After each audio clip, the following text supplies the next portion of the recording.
யாக்கோபு நிருபம் 5வது அதிகாரம் 16ஆம் வசனத்தை தொடர்ந்தேர்ச்சியாக நாம் இந்த நாட்களில் கவனித்து கொண்டிருக்கிறோம், கற்றுக்கொண்டிருக்கிறோம். கர்த்தர் நமக்கு இந்த மாலை நேரத்தில் அற்புதமான நல்வார்த்தைகளை அவர் நமக்கு வைத்திருக்கிறார். இணைந்து வாசிக்கும்படியாக இருக்கிறோம். யாக்கோபு 5வது அதிகாரம் 16வது வசனம் இவ்விதமாக நமக்கு போதிக்கிறது. நீங்கள் சொஸ்தமடையும்படிக்கு உங்கள் குற்றங்களை ஒருவருக்கொருவர் அறிக்கையிட்டு ஒருவருக்காக ஒருவர் ஜெபம் பண்ணுங்கள். நீதிமான் செய்யும் ஊக்கமான வேண்டுதல் மிகவும் பலனுக்கு ஏதுவானது என்று வேதம் சொல்லுகிறதை, பலனுக்கு ஏதுவானது என்று வேதம் சொல்லுகிறதை நம்ம கவனிக்கிறோம். ஆகினால the prayer of the righteous is very powerful and effective என்று ஆங்கில மொழிபெயர்ப்பு சொல்லுகிறது. ஆகினால இந்த கேள்வி வீதமாக நாம் கேட்டிருக்கிறோம். What makes a prayer very powerful and effective? எது ஜெபத்தில் எது வல்லமையையும் தேவனுடைய கிரியையும் வெளிப்படுத்தக்கூடியதாக இருக்கிறது என்று ஒரு கேள்வி கேட்போம் என்று சொன்னால், இந்த வசனத்தினுடைய அற்புதமான சத்தியம் என்னவென்று கேட்டால், நீதிமான் செய்யக்கூடிய ஊக்கமான வேண்டுதல் மிகுந்த பலனுக்கு ஏதுவாக இருக்கிறது என்று வேதம் சொல்லுகிறோம். நீதிமான் யாருங்கிறது தான் நம்ம குறிப்பாக கவனிக்கிறோம். தேவனோடு சரியான உறவில் இருக்கக்கூடிய ஒரு மனிதன். Righteous man is one who is rightly related with God. தேவனோடு சரியான ஒரு உறவில் இருக்கக்கூடிய ஒரு மனிதன். எப்படி பாவியாகிய ஒரு மனிதன் பரிசுத்தமான தேவனோடு சரியான உறவில் இருக்க முடியும் என்று ஒரு கேள்வி கேட்பீர்கள் என்று சொன்னால், ஆகினால்தான் பைபிள் சொல்லுகிறது, அவருடைய இரத்தத்தினாலே நாம் நீதிமான்கள் ஆக்கப்பட்டிருக்கிறோம். இயேசுவின் இரத்தம் சகல பாவங்களையும் நம்மை விட்டு நீக்கி நம்மை சுத்திகரிக்கிறது. இது உங்களுக்காக சிந்தப்படுகிற என்னுடைய இரத்தம் என்று சொல்கிறார் அல்லவா. அந்த இரத்தத்தின் விளைவு, இரத்தத்தின் மீது விசுவாசம் வைத்ததின் விளைவு, நம்முடைய பாவங்கள் பரிகரிக்கப்பட்டு பாவிகளாயிருந்த நாம் இப்பொழுது தேவனுக்கு பிள்ளைகளாக இருக்கிறோம் என்று வேதம் அற்புதமாக போதிக்கிறோம். ஆகினால நீதிமான் என்று சொன்னால் தேவனுடைய பிள்ளை, தேவனோடு சரியான உறவில் இருக்கக்கூடியவன். அப்படி இருக்கக்கூடிய மனிதன் எப்படி ஜெபிப்பான் என்பதே ரொம்ப முக்கியமான விஷயமாக இருக்கிறோம். உறவில்லாதவர்கள் ஜெபிப்பதற்கும் உறவு இருக்கிறவர்கள் ஜெபிப்பதற்கும் என்ன இருக்கிறது? வித்தியாசம் இருக்கிறது. உறவில்லாதவர்கள் உங்கள் வீட்டுக்கு வருவதும் உறவுள்ளவர்கள் உங்கள் வீட்டுக்கு வருவதற்கும் என்ன இருக்கிறது? வித்தியாசம் இருக்கிறது. உறவில்லாதவர்கள் வரலாமா வேண்டாமான்னு கேட்பாங்க. நீங்களும் வேணுமா வேண்டாமான்னு யோசித்து தான் என்ன செய்வீங்க? அதெல்லாம் நம்ம பதில் கொடுப்போம். ஆனால் நெருக்கமான சரியான உறவு இருக்கிறது என்று சொன்னால் கேட்க வேண்டிய அவசியம்லாம் கிடையாது. அவங்க பாட்டுக்கு என்ன செய்வாங்க? வருவாங்க. அவங்களை பார்த்த மாத்திரத்தில் உங்களுக்கு நல்ல வேலை வந்தாங்கங்கிற ஒரு அற்புதமான சந்தோஷம் இருக்கிறோம். அதை பார்க்கலும் மேலான விதத்தில் நமக்கும் தேவனுக்கும் இருக்கக்கூடிய அற்புதமான ஒரு உறவு.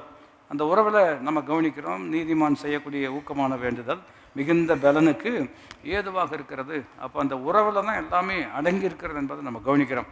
ஆகையினால் தான் சங்கீதம் 23 ஒரு அற்புதமான வேத பகுதியை நாம் கவனித்து கொண்டிருக்கிறோம். நீதிமானை இவ்விதம் கர்த்தர் நீதியின் பாதையில் நடத்துகிறார் என்பதை நாம் குறிப்பாக கவனித்து கொண்டிருக்கிறோம். அங்கே முதல் வசனத்தில் உறவு இருக்கிறது என்பதை நாம் கவனித்திருக்கிறோம். 2வது வசனத்தை நாம் பார்த்து கொண்டிருக்கும் பொழுது தான் இந்த அற்புதமான சத்தியங்களை நாம் கவனிக்கிறோம். அவர் என்னை புல்லுள்ள இடங்களில் மேய்த்து என்னை அமர்ந்த தண்ணீர் அண்டையில் கொண்டு போய் விடுகிறார் என்று இருக்கிறது. Green pastors and still waters.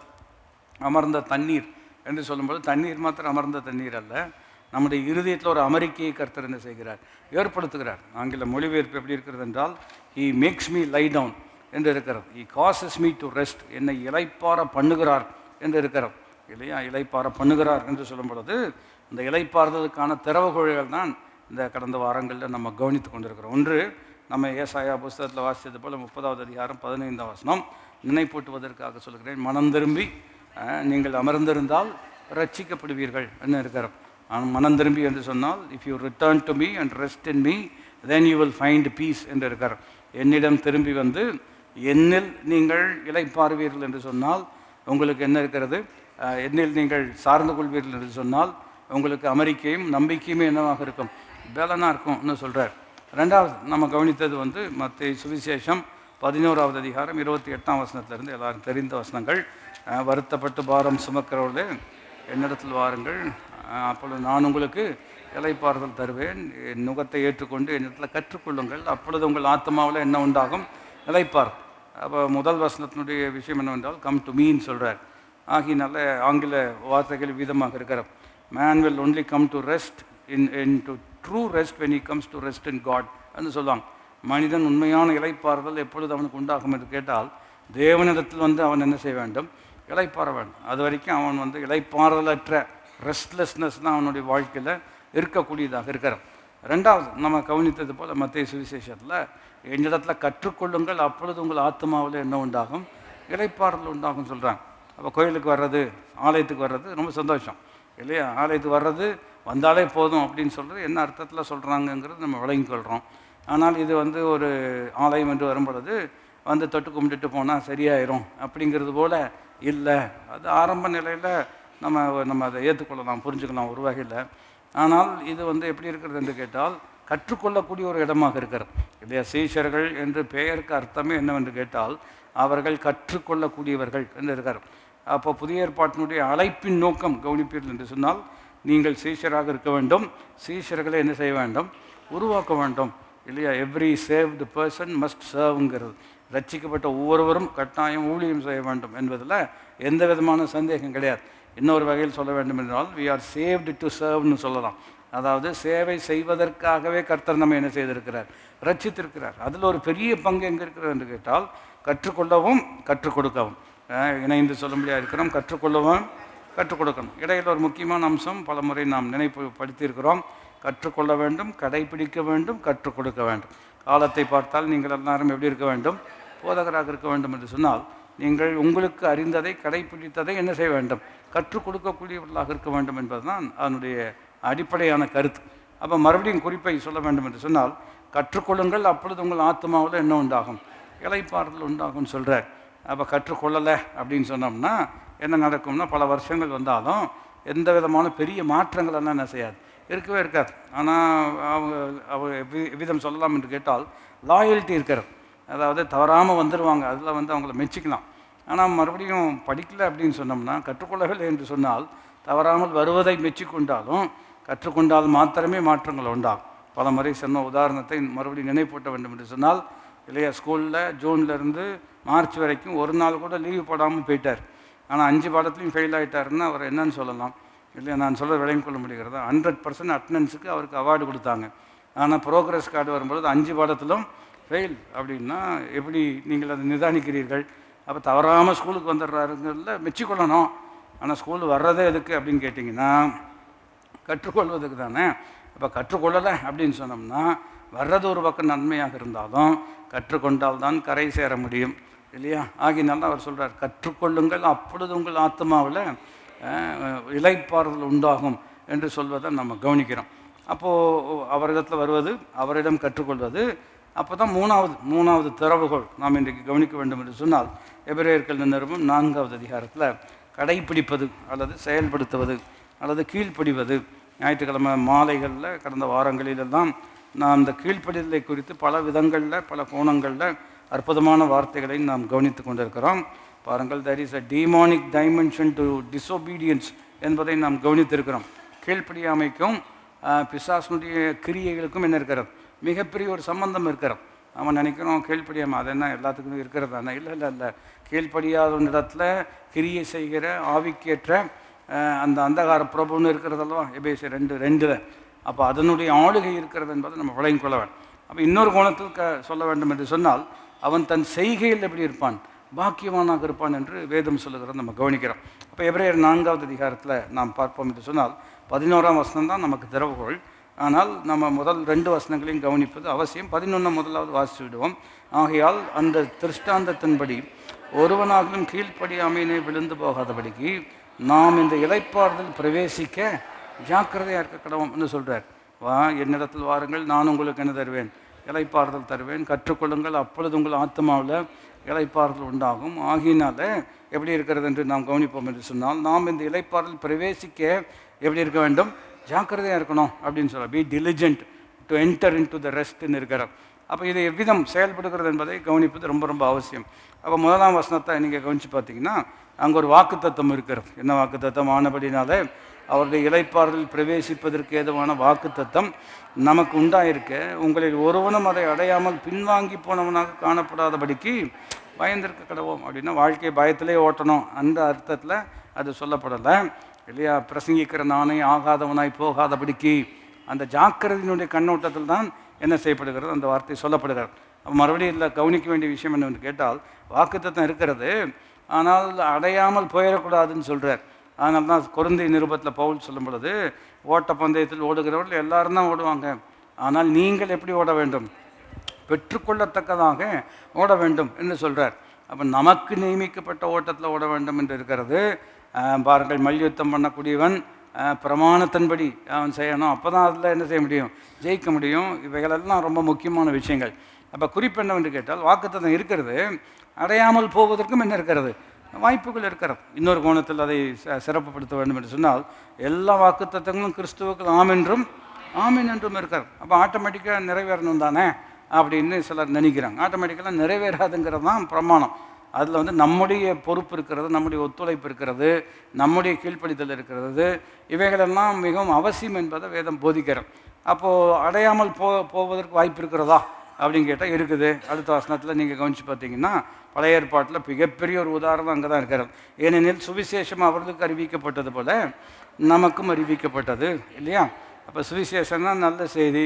அந்த காலத்தில் நல்ல செய்தி எவ்விதம் அறிவிக்கப்பட்டது என்று கேட்டால், உங்களை நலமும் விசாலமுமான பாலும் தேனும் ஓடக்கூடிய தேசத்திற்கு உங்களை என்ன செய்வேன், கொண்டு போய் சேர்ப்பேன், ஆசீர்வாதத்துக்குள்ளே கொண்டு போவேங்க தான் அதனுடைய சுருக்கம்.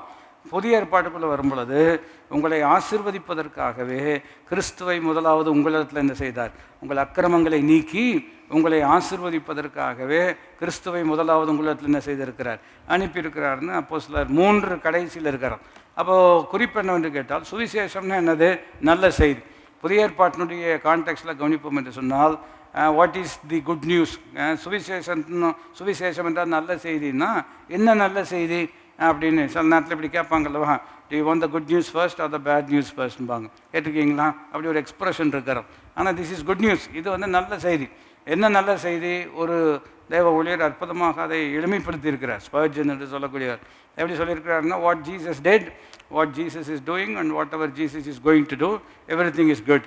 அதாவது இயேசு என்ன செய்திருக்கிறார், இயேசு என்ன செய்து கொண்டிருக்கிறார், இயேசு என்ன செய்ய போகிறார், இது மூன்றும் சேர்ந்தது தான் நற்செய்தி. நற்செய்திக்கு இன்னொரு பேர் சொல்லணும்னா இயேசுன்னு சொல்லலாம். நான் சொல்வது எத்தனை பேர் விளங்கியிருக்கிறீர்கள்? நற்செய்திக்கு இன்னொரு பேர் என்னதுங்க, இயேசு. அவருடைய நாமத்தினாலே சுகமுண்டு, வானத்தின் கீழே பூமியின் மேலே இயேசுவின் நாமமே அல்லாமல் ரட்சிக்கப்படுவதற்கு மனுஷனுக்கு வேறு நாமம் என்ன செய்யப்படவில்லை, அருளப்படவில்லை. என் நாமத்தினால் நீங்கள் எதை கேட்டாலும் அதை அவர் உங்களுக்கு என்ன செய்வார், உங்கள் சந்தோஷம் நிறைவாகும் பொருட்டு அப்படின்னு தான் இருக்கிறது அல்லவா?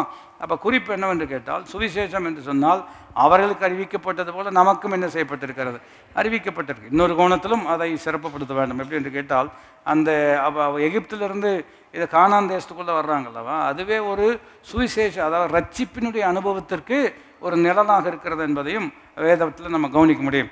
எகிப்தினுடைய அடிமைத்தனம் இருக்கிறது. அந்த அடிமைத்தனத்திலிருந்து அவர்கள் விடுதலையாக்கப்பட்டு எங்கே கொண்டு வருகிறார்கள், கானான் தேசத்துக்கு கொண்டு வர்றாங்க. விடுதலையாக்கப்பட்ட அன்று இரவு நீங்கள் கவனித்து பார்ப்பீர்கள் என்று சொன்னால், பஸ்கா அடிக்கப்படுகிறது, ரத்தம் பூசப்படுகிறது. அந்த ரத்தம் எந்த வீட்டில் பூசப்படுகிறதோ அந்த வீட்டில் இருக்கிறவர்கள் பிழைத்துக் கொள்கிறார்கள். என்னுடைய விளைவு என்னவென்று கேட்டால், புதிய ஏற்பாட்டில் வரும் பொழுது ரத்தம் சிந்துதல் இல்லாமல் பாவம் மன்னிப்பு இல்லை, பாவம் செய்யும் ஆத்மா சாகவே சாகும். அப்போ எப்படி நம்மெல்லாம் படைச்சிருக்கிறோம், அதுதான் விஷயம் இல்லையா? இயேசுவின் ரத்தம் ஜெயம் சொல்கிறோம் அல்லவா? இயேசுவின் ரத்தம் சகல பாவங்களையும் நீக்கி நம்மை சுத்திகரித்திருக்கிறோம். இது ரட்சிப்பினுடைய ஒரு அற்புதமான நிலநாட்டம் பழைய ஏற்பாட்டில் இருக்கிறது. அதனுடைய பொருள் கிறிஸ்துவை, ஓல்ட் டெஸ்ட்மெண்ட் குறித்து சொல்லும் பொழுது பழைய ஏற்பாடு நிழலாக இருக்கிறது. அதனுடைய பொருள் யாரை குறித்து இருக்கிறது, கிறிஸ்துவை குறித்து இருக்கிறது என்று வேதம் சொல்லுகிறார். ஆகினால் அந்த கண்ணோட்டத்திலையும் அதை பார்ப்பது ரொம்ப அவசியம். 2ஆம் வசனம் மறுபடியும் கவனிக்கிறோம். ஏனெனில் சுவிசேஷம் அவர்களுக்கு அறிவிக்கப்பட்டது போல நமக்கும் அறிவிக்கப்பட்டது.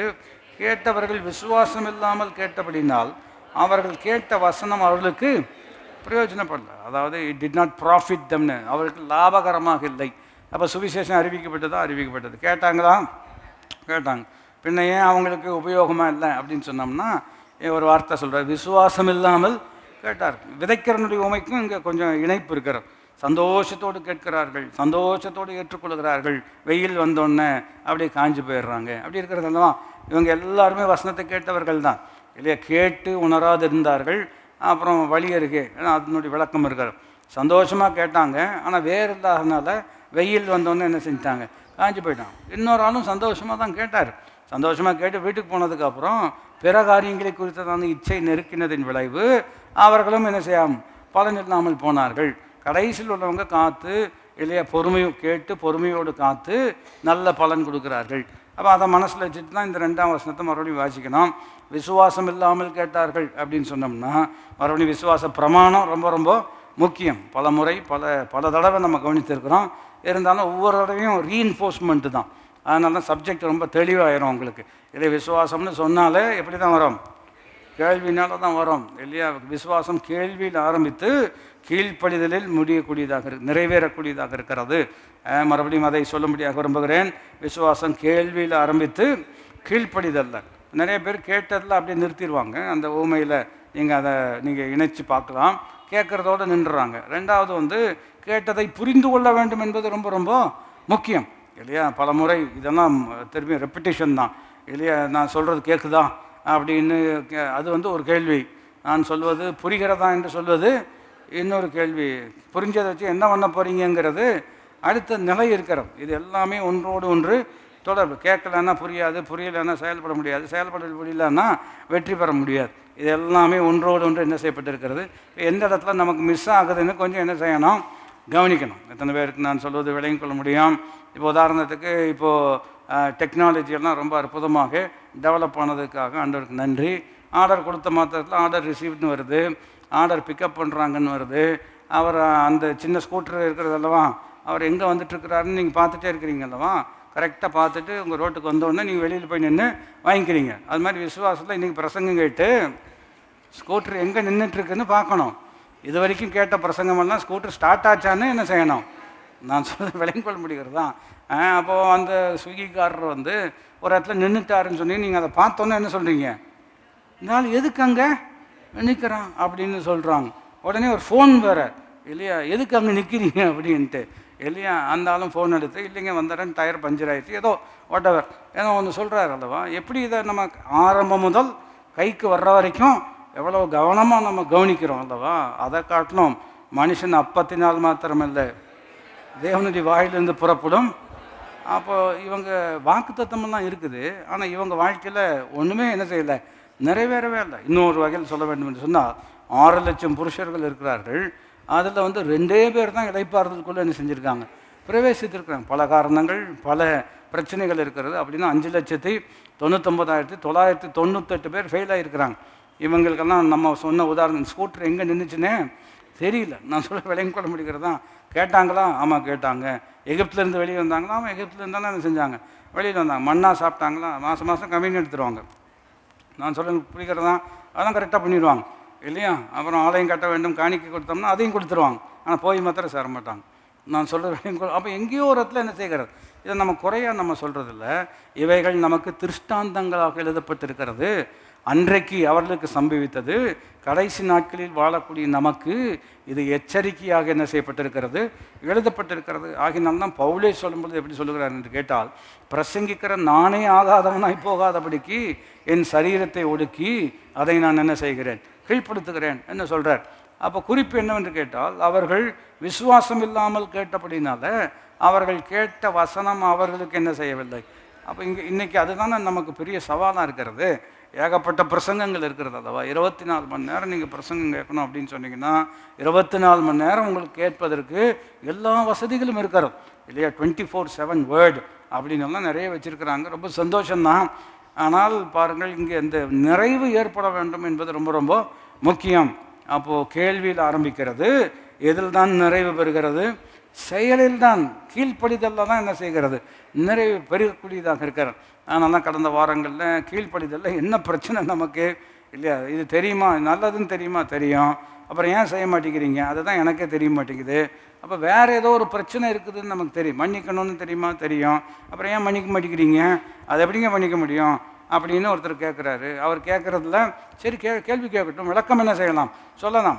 ஒரு தேவ மனுஷன் ரொம்ப அற்புதமாக சொல்கிறார், only those who have realized how freely they have been forgiven will be able to forgive others. இன்னும் ரொம்ப அற்புதமாக சொல்கிறார். கருத்து என்னவென்று கேட்டால், தேவன் என்னை மன்னித்திருக்கிறார் என்பதை அனுபவித்தவர்கள் தான் இன்னொருவரை சரியாக என்ன செய்ய முடியும், மன்னிக்க முடியும். ஒரு ஆள் மன்னிக்கலன்னு சொன்னால தேவன் அவரை மன்னிச்சிட்டாருங்கிற உணர்வே அவருக்கு இல்லை. ஆனால் அதனுடைய நன்மை பெற்றிருக்கிறார். நம்மளை உயிரோடு வச்சிருப்பதே அவருடைய கிருபை தான். ஆனால் அதை ஃபுல்லாக அனுபவிக்காமல் இருக்கிறோம், உணராமல் இருக்கிறோம். இன்னொரு வகையில் சொல்ல வேண்டும் என்று சொன்னால், நமக்கு என்று வரும்போது உணர்வெல்லாம் வருகிறது, மற்றவங்களுக்குன்னு சொல்லும்போது உணர்வு என்ன செய்ய மாட்டேங்குது, வரமாட்டேங்குது. இது எப்படி சிறப்பான உதாரணம் சொல்ல வேண்டும் என்று கேட்டால், இப்போது யோனா இருக்கிறார் அல்லவா, மீனின் வயிற்றுக்குள்ளே போகும்போது தான் ஜெபம் பண்ணுறார் 2ஆம் அதிகாரத்தில். ஜெபம் பண்ணும் பொழுது ஆண்டவரே இரக்கமாக இருக்கணும் அப்படின்னு பயங்கரமாக ஜெபம் பண்ணுறாரு. ஆண்டவர் இரக்கம் பாராட்டணுன்னு இப்போ மற்றவங்களுக்கு இரக்கம் பாராட்டினா இவருக்கு கோபம் வருது. நான் சொல்ல விளங்கிக் கொள்ள முடிகிறதா? இவருக்கு என்ன வேணுமா? இரக்கம் வேணுமா? ஆனால் ஆண்டவர் மற்றவங்களுக்கு என்ன செய்யக்கூடாதான்? இரக்கம் காட்டக்கூடாதான். ஏன்னா அவங்க மோசமாமா. நீங்கள் எந்த வகையில் நல்லவர்? நான் சொல்ல விளங்கிக் கொள்ள முடியாது. நினிவேக்கு போயான்னு சொன்னோம்னா ஆப்போசிட்டில் போகிற ஒரு ஆள் இல்லையா, ஆண்டவருக்கு அற்புதமாக அவரை காப்பாற்றி அவருக்கு இரக்கம் பாராட்டி ஒரு வாழ்வை கொடுத்து கொண்டு வந்து இங்கே ஒரு ஆள் ஒரு கூட்டம் இருக்கிறாங்க இல்லையா, அவ்வளோ லட்சக்கணக்கான ஆட்கள் இருக்கிறாங்க, அவங்களுக்கு சுவிசேஷம் சொல்லி ஆண்டவர் அவங்களுக்கு இறங்குகிறார். அவர்களும் மனம் திரும்புகிறார்கள், பொல்லாத வழிகளை விட்டு என்ன செய்கிறார்கள்? விலகுகிறார்கள். குறிப்பு என்னவென்று கேட்டால், எனக்கு இரக்கம் வேணும், ஆனால் உங்களுக்கு கர்த்தர் என்ன செய்யக்கூடாது? இரக்கம் காட்டக்கூடாது. இது எதை காண்பிக்கிறது என்று கேட்டால், நமக்கு காண்பித்த இரக்கத்தையே நம்ம சரியாக என்ன செய்யவில்லை. அதாவது எவன் மேல் இரக்கமாக இருப்பேனோ, அந்த வசனம் ஞாபகம் இருக்கிறது தான். அதனுடைய கருத்து என்னவென்று கேட்டால், தேவன் யார் மேலேயும் இரக்கமாக இருக்க வேண்டிய அவசியமே அவருக்கு இல்லை. நீதியின் படி பார்ப்போம் என்று சொன்னால், பாவம் செய்தால் மரணம். நீங்கள் பாவம் செஞ்சீங்களே, நீதி பிரகாரம் பார்த்தா என்ன சொல்லலாம்? மரணம். இல்லை ஒன்றும் சட்டம் தன் கடமையை செய்யும் அப்படின்னு விட்டுட்டாருன்னு வச்சுக்கோங்களேன். இன்றைக்கி நம்மெல்லாம் ரொம்ப கஷ்டம்தான் இல்லையா? அப்போ சட்டம் கரெக்டு தான், அவர் நீதி உள்ளவர். ஆனால் அதே சமயத்தில் அவர் ரொம்ப அன்புள்ளவராக இருக்கிறார் அல்லவா? அதனால தான் சிலுவை குறித்ததான விஷயங்கள், சிலுவையின் உபதேசம் கெட்டு போகிறவர்களுக்கு எப்படி இருக்கும்? பைத்தியமாக. ரட்சிக்கப்படுகிற நமக்கோ தேவபலன். எப்படி இதை ரெக்கன்சைல் பண்ணுறாருங்கிறத பெரிய விஷயமா இருக்கார் இல்லையா? பாவம் நாம் செய்திருக்கிறோம், நாம் மறிக்க வேண்டும். ஆனால் நாம் அவங்க பிள்ளைகளாக இருக்கிறதுனால இல்லையா, எப்படியாவது நம்மளை மீட் ஆகணும், கண்டுகொள்ளாமல் விட்டுவோம் என்று சொன்னால் நீதி தவறக்கூடிய ஒரு நிலைமை இருக்கிறது. ஆனால் அதே சமயத்தில் இதை சரியான விதத்தில் பரிகாரமும் என்ன செய்யணும். அப்போ ஒரே வழி தான் இருக்கிறது. என்ன வந்து கேட்டால், நான் செய்ய முடியாததை எனக்காக அவரே செய்து எனக்கு மறுவாழ்வு கொடுக்கிறார். ஆகினால்தான் பாவமே அறியாத அவர் நமக்காக பாவமாக்கப்பட்டதின் விளைவு நீதியே செய்யாத நம்மை கர்த்தர் என்னவாக மாற்றியிருக்கிறார்? நீதிமானம். அதனால தான் கர்த்தராகிய இயேசு கிறிஸ்துவின் கிருபையை அறிந்திருக்கிறீர்களே, அவர் ஐஸ்வர்யம் உள்ளவராக இருந்தும் நம் நிமித்தம் இறங்கி வரணும்னு அவசியமே கிடையாது. நம் நிமித்தம் தரித்திரரானார். அவருடைய தரித்திரத்தினால நீங்களும் நானும் ஐஸ்வர்யவான்களாக. இதெல்லாம் ரொம்ப அற்புதமான சத்தியமாக இருக்கிறது. இதை விளங்கி கொள்வது ஒரு புறம் இருக்க, இதனுடைய செயலாக்கம் தான் நம்முடைய வாழ்க்கையில் மாற்றங்களை ஏற்படுத்தக்கூடியதாக இருக்கார். ஒருத்தர் சொல்கிறார், இப்போ ஒருத்தருக்கு ஒரு மருந்து குறித்து நல்ல அறிவு இருக்கிறோம் இல்லை, எந்தெந்த கெமிக்கல் காம்பினேஷனில் அதில் வச்சுருக்கிறாங்க, எங்கே அதை உற்பத்தி பண்ணி எல்லாமே சொல்ல தெரியும். வியாதியும் இருக்கிறோம், ஆனால் வாய்க்குள்ளே போட்டு குடிக்க மாட்டேங்கிறார். கையில் வச்சுட்டு விளக்கமாக சொல்கிறார். நான் சொல்ல விளங்கி கொள்ள முடிகிறது தான். மாற்றம் என்ன செய்யாது, வரவே வராது. சிலரெல்லாம் நல்ல வசனம்லாம் பேசுவாங்க என்னையும் சேர்த்தி இல்லையா, ஆனால் கீழ்ப்படிகிறது தான் பெரிய பிரச்சனையாக இருக்குது. இந்த கீழ்ப்படியாத பட்சத்தில் மாற்றங்கள் ஒருபோதும் வரப்போவது இல்லை என்பதை அடிப்படையாக நம்ம என்ன செய்ய வேண்டும், விளங்கி கொள்ள வேண்டும். இப்போ 2ஆம் வசனத்தை மறுபடியும் கவனிப்போம் என்று சொன்னால், ஏனெனில் சுவிசேஷம் அவர்களுக்கு அறிவிக்கப்பட்டது போல நமக்கும் அறிவிக்கப்பட்டது. கேட்டவர்கள் விசுவாசம் இல்லாமல் கேட்டபடினால அவர்கள் கேட்ட வசனம் அவர்களுக்கு காலேபுக்கு பிரயோஜனமாக தான் இருந்தது, யோசுவாவுக்கு எப்படி தான் இருந்தது, பிரயோஜனமாக இருந்தது. இன்னொரு பெரிய அடுத்த ஜெனரேஷனுக்கே எப்படி இருந்தது, பிரயோஜனமாக இருந்தது. ஆனால் இவங்களுக்கு வேலை செய்யலை அப்படின்னு சொன்னோம்னா, சிலர் என்ன நினைக்கிறாங்கன்னா, எனக்கு வேலை செய்யலைன்னா அது சரியில்லைன்னு அர்த்தம் அப்படின்னு நினைக்கிறாங்க. இல்லை, நான் ஜெபம் பண்ணேன், நான் பைபிள் வாசித்தேன், ஒரு மாற்றமும் வரல, அதனால் பைபிளே சரியில்லை அப்படிம்பாங்க. இல்லை, பைபிள் சரிதான். பாருங்கள், ஆயிரமான மக்களுக்கு இது நன்மை உண்டாக்கியிருக்கிறது. ஆனால் நமக்கு ஏன் வேலை செய்யலை அப்படின்னா, இதில் குறை இல்லை, நாம் புரிந்து கொள்வதிலையோ அல்லது கீழ்ப்படிவதிலையோ ஏதோ ஒரு இடத்துல மிஸ் ஆகுதுங்கிறது மாத்திரம் என்ன செய்ய வேண்டும், நம்ம கவனிக்கணும். அது எந்த இடத்துல நமக்கு குறை இருக்கிறது என்பதை பார்த்து அதை சரி செய்வது ரொம்ப ரொம்ப அவசியம். இன்னிடத்திலிருந்து விழுந்தா என்பதை நீ அறிந்து அப்படின்னு இருக்கிறது அல்லவா. இப்போ எந்த இடத்துல விழுந்தோம்னு நமக்கு தெரியணும். எலிசாவனுடைய உதாரணமும் சிறப்பான உதாரணம் தான். அந்த கோடாரி தண்ணிக்குள்ளே விழுந்துருது அல்லவா. இப்போ எலிசா கேட்குறாரு, எங்கே விழுந்ததுன்னு கேட்குறாரு இல்லையா. அவன் சரியாக இந்த இடத்துல தான் என்ன செஞ்சது, விழுந்ததுன்னு சொல்கிறார். அதனுடைய கருத்து என்னவென்று கேட்டால் இல்லையா, எந்த இடத்துல நமக்கு குறை இருக்குதுன்னு அறிஞ்சு கொள்ளலை அப்படின்னா அதுலேருந்து நம்மளால் மீண்டு வரவே அது தெரியலிங்க. என்னமோ தெரியலிங்க, இல்லை என்னமோ இருக்குது. அது சில நேரங்களில் பாருங்கள், இன்னொரு வசனம் நினைவுக்கு வருகிறது, வேதனை உண்டாக்கும் வழிகள் என்னிடத்தில் இல்லையா. அதாவது try my heart and know my anxious தாட்ஸ்ன்னு இருக்கிற ஆங்கில மொழிபெயர்ப்பு, என் இருதயத்தை சோதித்து பார்த்து வேதனை உண்டாக்கும். ஆங்கில மொழிபெயர்ப்பு கொஞ்சம் எளிமையாக இருக்கிறது. அதாவது examine my heart and know my anxious thoughts, என்னுடைய இருதயத்தை சோதித்து பார்த்து இந்த கவலையான எண்ணங்கள் எதனால், நோ மை ஆங்ஷியஸ் தாட்ஸ்ன்னு சொல்லும் பொழுது know what causes this anxiety, இந்த பிரச்சனை வருவதற்கு என்ன காரணமாக இருக்கிறது என்பதை நீர் பார்க்க வேண்டும். ஏன் உங்களுக்கு பார்க்க தெரியாதான் அப்படின்ட்டு ஒரு எதிர்கேள்வி கேட்போம் என்று சொன்னால், நான் முயற்சி பண்ணேன், எங்கே பிரச்சனைன்னு எனக்கே தெரிய மாட்டேங்குது, ஆனால் இருக்குதுங்கிறது மாத்திரம் எனக்கு நல்லா தெரியுது இல்லையா. அந்த நிலையில் அவர் சொல்கிறாரு, நீர் சோதித்து பார்த்து. இன்னும் ஒரு வசனத்தை நினைவுபடுத்த வேண்டும் என்று சொன்னால், மனுஷனுடைய இருதயம் மகா திருக்குள்ளதும் மகா ஒருவனும் அதை அறியான். ஆனால் அவ்வளோ டிசப்டிவாக இருக்கிறதுனால யாருமே அதை முழுமையாக புரிஞ்சு கொள்ளவே முடியாது. ஆனால் அடுத்த வசனமே கவனித்து பார்த்தீங்கன்னா, எல்லா இருதயங்களையும் அறிந்திருக்கிற தேவன் என்று வேதம் சொல்லுகிறார். அப்போ வேதனை உண்டாக்கும் வழிகள் என்னிடத்தில் உண்டோ என்று பார்த்து என்னை நித்திய வழியில் என்ன செய்ய வேண்டும். அப்போ அதை தான் இன்றைக்கி நம்ம ஜோம் பண்ணணும். ஆண்டவர் எங்கே எந்த இடத்துல பிரச்சனை இருக்குதுன்னு எனக்கு தெரியல, எங்கேயோ மிஸ் ஆகிட்டே இருக்கிறது, அது மாத்திரம் எனக்கு நல்லா தெரியுது. ஆனால் எது என்று சொல்லி சரியாக என்னால் குறிப்பாக என்ன செய்ய முடியல, அதை கை வச்சு காமிக்க முடியல. பழைய காலத்தில் நீங்கள் அந்த டயர் பஞ்சர் ஆயிடுச்சுன்னா கவனிச்சிருக்கீங்களா? சைக்கிள் டயர் அந்த காலத்தில், இந்த காலத்துலேயும் சைக்கிள் டயர் பஞ்சர் ஆகும். உதாரணம் என்னவென்று கேட்டால், அங்கே போனோம்னா ஒரு பாத்திரத்தில் தண்ணி வச்சுருப்பாங்க இல்லையா. அவர் காற்றடிச்சுட்டு இப்படியே ஒன்றா நவுத்தி பார்ப்பாங்க. நவுத்தி பார்க்கும் பொழுது எந்த இடத்துல ஓட்டை இருக்கிறதோ அந்த இடத்துல என்ன செய்யும், அந்த பபுள்ஸ் எல்லாம் அந்த இடத்துல உடனே எடுத்துருவாங்க. எடுத்து வரன்னு என்ன தேய்ச்சி அந்த இடத்துல என்ன செய்வாங்க, போட்டுட்டு திரும்பி என்ன செய்வாங்க. இதுதான் வேலையா? ஆமாம், இதெல்லாம் கவனிக்கணும். நீ குயவன் வீட்டுக்கு போய் அங்கே என்ன நடக்குதுன்னு கொஞ்சம் பாரு, அதுலேருந்து ஒரு லெசன் சொல்லித்தரேன்னு சொல்கிறார். ஞானம் வீதிகளில் கூப்பிடுகிறது இல்லையோ அப்படின்னா என்ன அர்த்தம், ரோட்டில் சத்தம் போடுதுன்னு அர்த்தம் கிடையாது. மற்றவங்க நடந்துக்கிற விதத்தை பார்த்து நீங்கள் கற்றுக்கொள்ள வேண்டியதை நீங்கள் என்ன செய்ய வேண்டும், கற்றுக்கொள்ள வேண்டும். எத்தனை பேர் புரிந்து, ஆடுக்கு ஒரு குணம் இருக்கிறது. அதாவது முன்ன போகிற ஆடு குழிக்குள் வந்துருச்சு அப்படின்னா அந்த ஆட்டை காணோன்னு இவங்கெல்லாம் யோசிக்கவே மாட்டாங்க. எல்லாருமே என்ன செய்வாங்க, விழுந்துருவாங்க. ஓ இங்கே தான் இருக்கிறியா? ஆமாம் நான் இங்கே தான் இருக்கிறேன். நான் அப்போ எல்லாம் நரகத்தில் போய் எல்லோரும் வந்துட்டோமா, பரவாயில்லையே இல்லையா, நம்ம சர்ச்சை இங்கே தான் இருக்க போல, நான் சொல்ல வேலையும் கொள்ள முடிக்கிறதா, அந்த மாதிரி ஒரு நாள் போயிடக்கூடாது. அதனால் என்ன பிரச்சனை அப்படின்னு கொஞ்சம் கவனிக்கணும். நான் சொன்ன உதாரணத்தின்படி ஒட்டியாச்சு, மறுபடியும் ஏதாச்சும் லீக்கேஜ் இருக்குதா அப்படின்னு சொல்லிட்டு மறுபடியும் சோதித்து பார்க்குறான் இல்லையா. அப்போது பார்த்து இல்லை பிரச்சனை இல்லை அப்படின்னு சொன்னால் தான் இருக்கிற இடத்துல இருந்து இருக்க வேண்டிய இடத்துக்கு என்ன செய்ய முடியும், போக முடியும். இல்லைன்னா அதே இடத்துல பல கோணங்களில் அதே பிரச்சனை திரும்ப வரக்கூடியதாக இருக்கிறது. அப்போ மறுபடியும் விசுவாசம் இல்லாமல் கேட்டபடினால் என்று சொன்னால், இன்றைக்கு நீங்களும் நானும் விசுவாசத்தோடு கேட்க வேண்டும். அப்படின்னா என்ன அர்த்தம், கேட்கணும், புரிஞ்சு கொள்ளணும். புரிந்து கொண்டால்தான் இருதயத்தில் நம்பிக்கை என்ன செய்யும், உண்டாகும். இருதயத்தின் நிறைவினால் வாய் பேசும். வாய் பேசினது மாத்திரம் போதாது, என்ன சொல்லுகிறோமோ அதுதான் வாழ்க்கையினுடைய செயலாக்கமாகுமா. நான் எழுந்து என் தகப்பன் வீட்டுக்கு போய் அப்படின்னு சொல்லிட்டு அடுத்த வார்த்தை என்ன சொல்லுகிறது, அவன் எழுந்து தகப்பன் வீட்டுக்கு போனால் விருந்து காத்திருக்கிறது.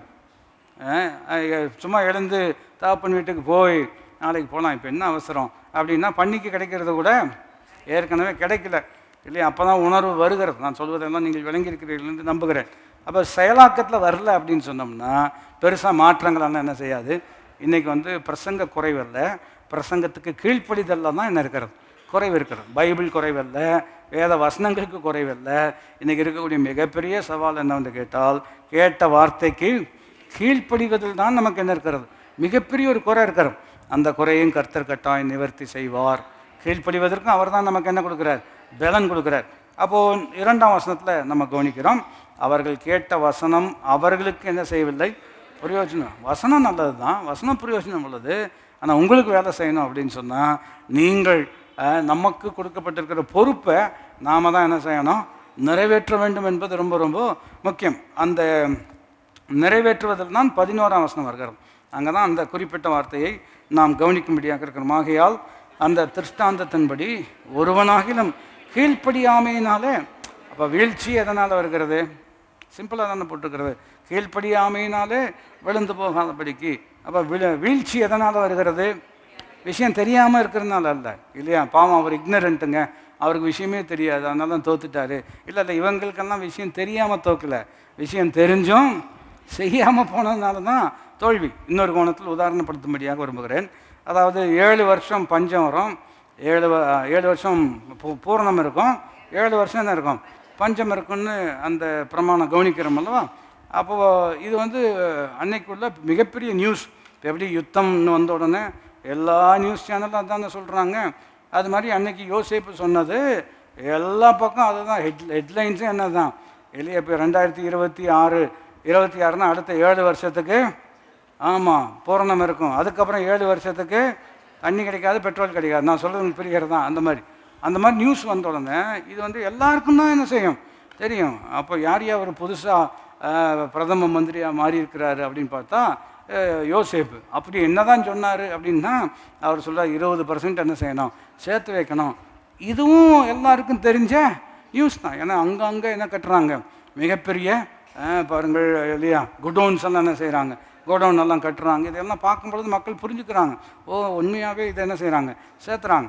ஆனால் நீங்கள் கவனித்து பார்த்தீங்கன்னா அந்த 7 வருஷம் போகிறதுக்கப்புறம் இந்த பஞ்சம் ஆரம்பித்தோடனே எல்லாரும் எங்கே தான் வந்து நிற்கிறாங்க, இங்கே தான் வந்து நிற்கிறாங்க இல்லையா.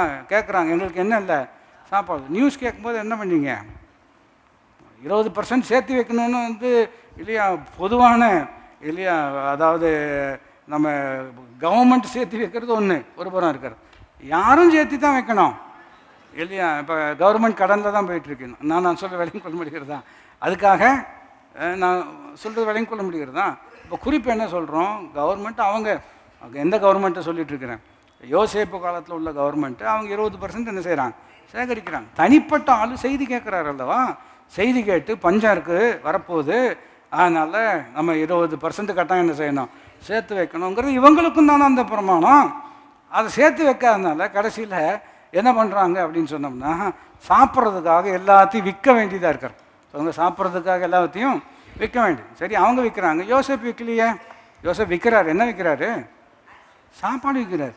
அவர் சொத்தையோ தன்னுடைய பொருளையோ எதையுமே விற்கலையே. ஏன் விற்கல, ஆமாம் 7 வருஷம் பூர்ணங்கும் போது கட்டாயம் என்ன செய்யணும். நான் அதை வீதம் சொல்லும்படியாக விரும்புகிறேன். ஆண்டவர் வார்த்தையின் பிரகாரம் நாம் செய்வோம் என்று சொன்னால் பஞ்சம் வரும், ஆனால் நமக்கு வராது. நான் சொல்வதை புரிந்தால் நீங்கள் ஜெயிக்கலாம். பஞ்சம் வரும், ஆனால் நமக்கு என்ன செய்யாது, வரவே வராது. ஏன்னா பஞ்சம் வரும்னு சொன்ன வார்த்தை தான் பஞ்சத்தில் ஜெயிப்பதற்கான வழிமுறையும் கர்த்தர் கொடுத்திருக்கிறார். எங்கெல்லாம் வாக்கு தத்தங்கள் இருக்கிறதோ அங்கெல்லாம் வழிமுறை இருக்கிறோம். எல்லாரும் இணைந்து சொல்ல முடியாது இருக்கிறோம். எங்கெல்லாம் வாக்கு தத்தங்கள் இருக்கிறதோ அங்கெல்லாம் வழிமுறை இருக்கிறோம். நமக்கு ஒரு குறை என்ன இருக்குன்னு கேட்டால், வாக்கு தத்தம் கிடைச்சோன்னா எடுத்து நோட்டீஸ் போர்டில் மாட்டிடுவோமே தவிர அதில் என்ன வழிமுறை, அதை அடைவதற்கு என்ன வழி சொல்லியிருக்கிறாருங்கிறது நம்ம சில நேரங்களில் நாம் அதை கவனிக்கிறது இல்லை.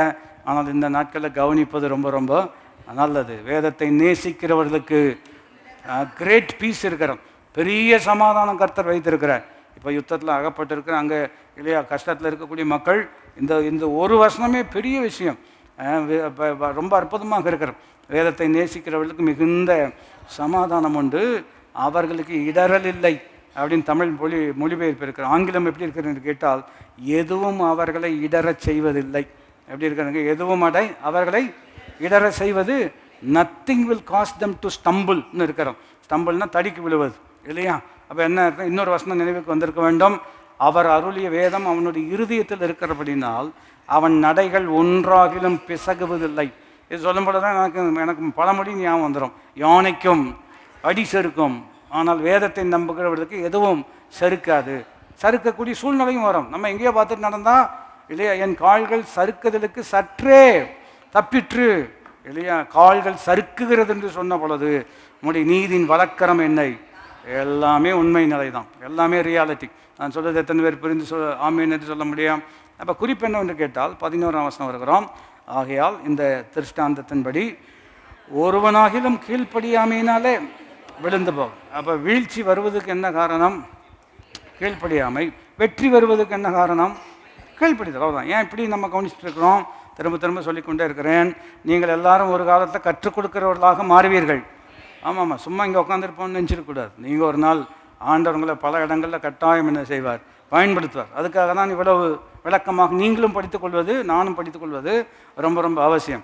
அதாவது வித்தியாசம் இருக்கணும். அதாவது எப்படி இருக்கிறதுன்னு கேட்டால், அதாவது ஒரு டீச்சர் ஒரு புக்கை படிக்கிறதுக்கும் மற்றவங்க சாதாரணமான ஆட்கள் ஒரு புக்கு படிக்கிறதுக்கும் என்ன இருக்கிறது, வித்தியாசம் இருக்குது. எல்லாருக்கும் நம்ம புரிஞ்சுருக்கிறோம். டீச்சர் படிக்கும் பொழுதே எப்படி தான் படிப்பாங்க அப்படின்னு சொன்னோம்னா, படிக்கவே இதை எப்படி சொன்னால் அவங்களுக்கு புரியுங்கிற மைண்டில் தான் என்ன செய்வாங்க, படிப்பான். அப்படி படிக்கிறதுனால அவங்க படிக்கக்கூடிய விதமே அப்படி இருக்கும். மற்றவங்க எப்படிங்க அப்படியா சரி அப்படின்னு என்ன செஞ்சுருவாங்க. ஏன்னா அவங்களுக்கு இன்னொரு ஆளுக்கு இந்த விஷயத்த சொல்லித்தரணும்னு அவங்களுக்கு என்ன கிடையாது. ஆனால் கிறிஸ்தவர்களாகி நமக்கு எந்த சத்தியம் கற்றுக்கொண்டாலும் அடுத்த சந்ததிக்கு கட்டாயம் கற்றுத்தர வேண்டும் இல்லையா? உங்கள் வீட்டுக்கு நீங்கள் தான் போதகர். ஞாயிற்றுக்கிழமை சர்ச்சுக்கு வந்துடணும், அதையும் நான் சொல்கிறேன். சொல்ல விளங்கொள்ள முடிகிறது தான். நீங்கள் தான் போதகர், கட்டாயம் நம்ம தான் ஆசாரி, நம்ம தான் ஜெபம் பண்ணணும், நம்ம தான் சொல்லித்தரணும்.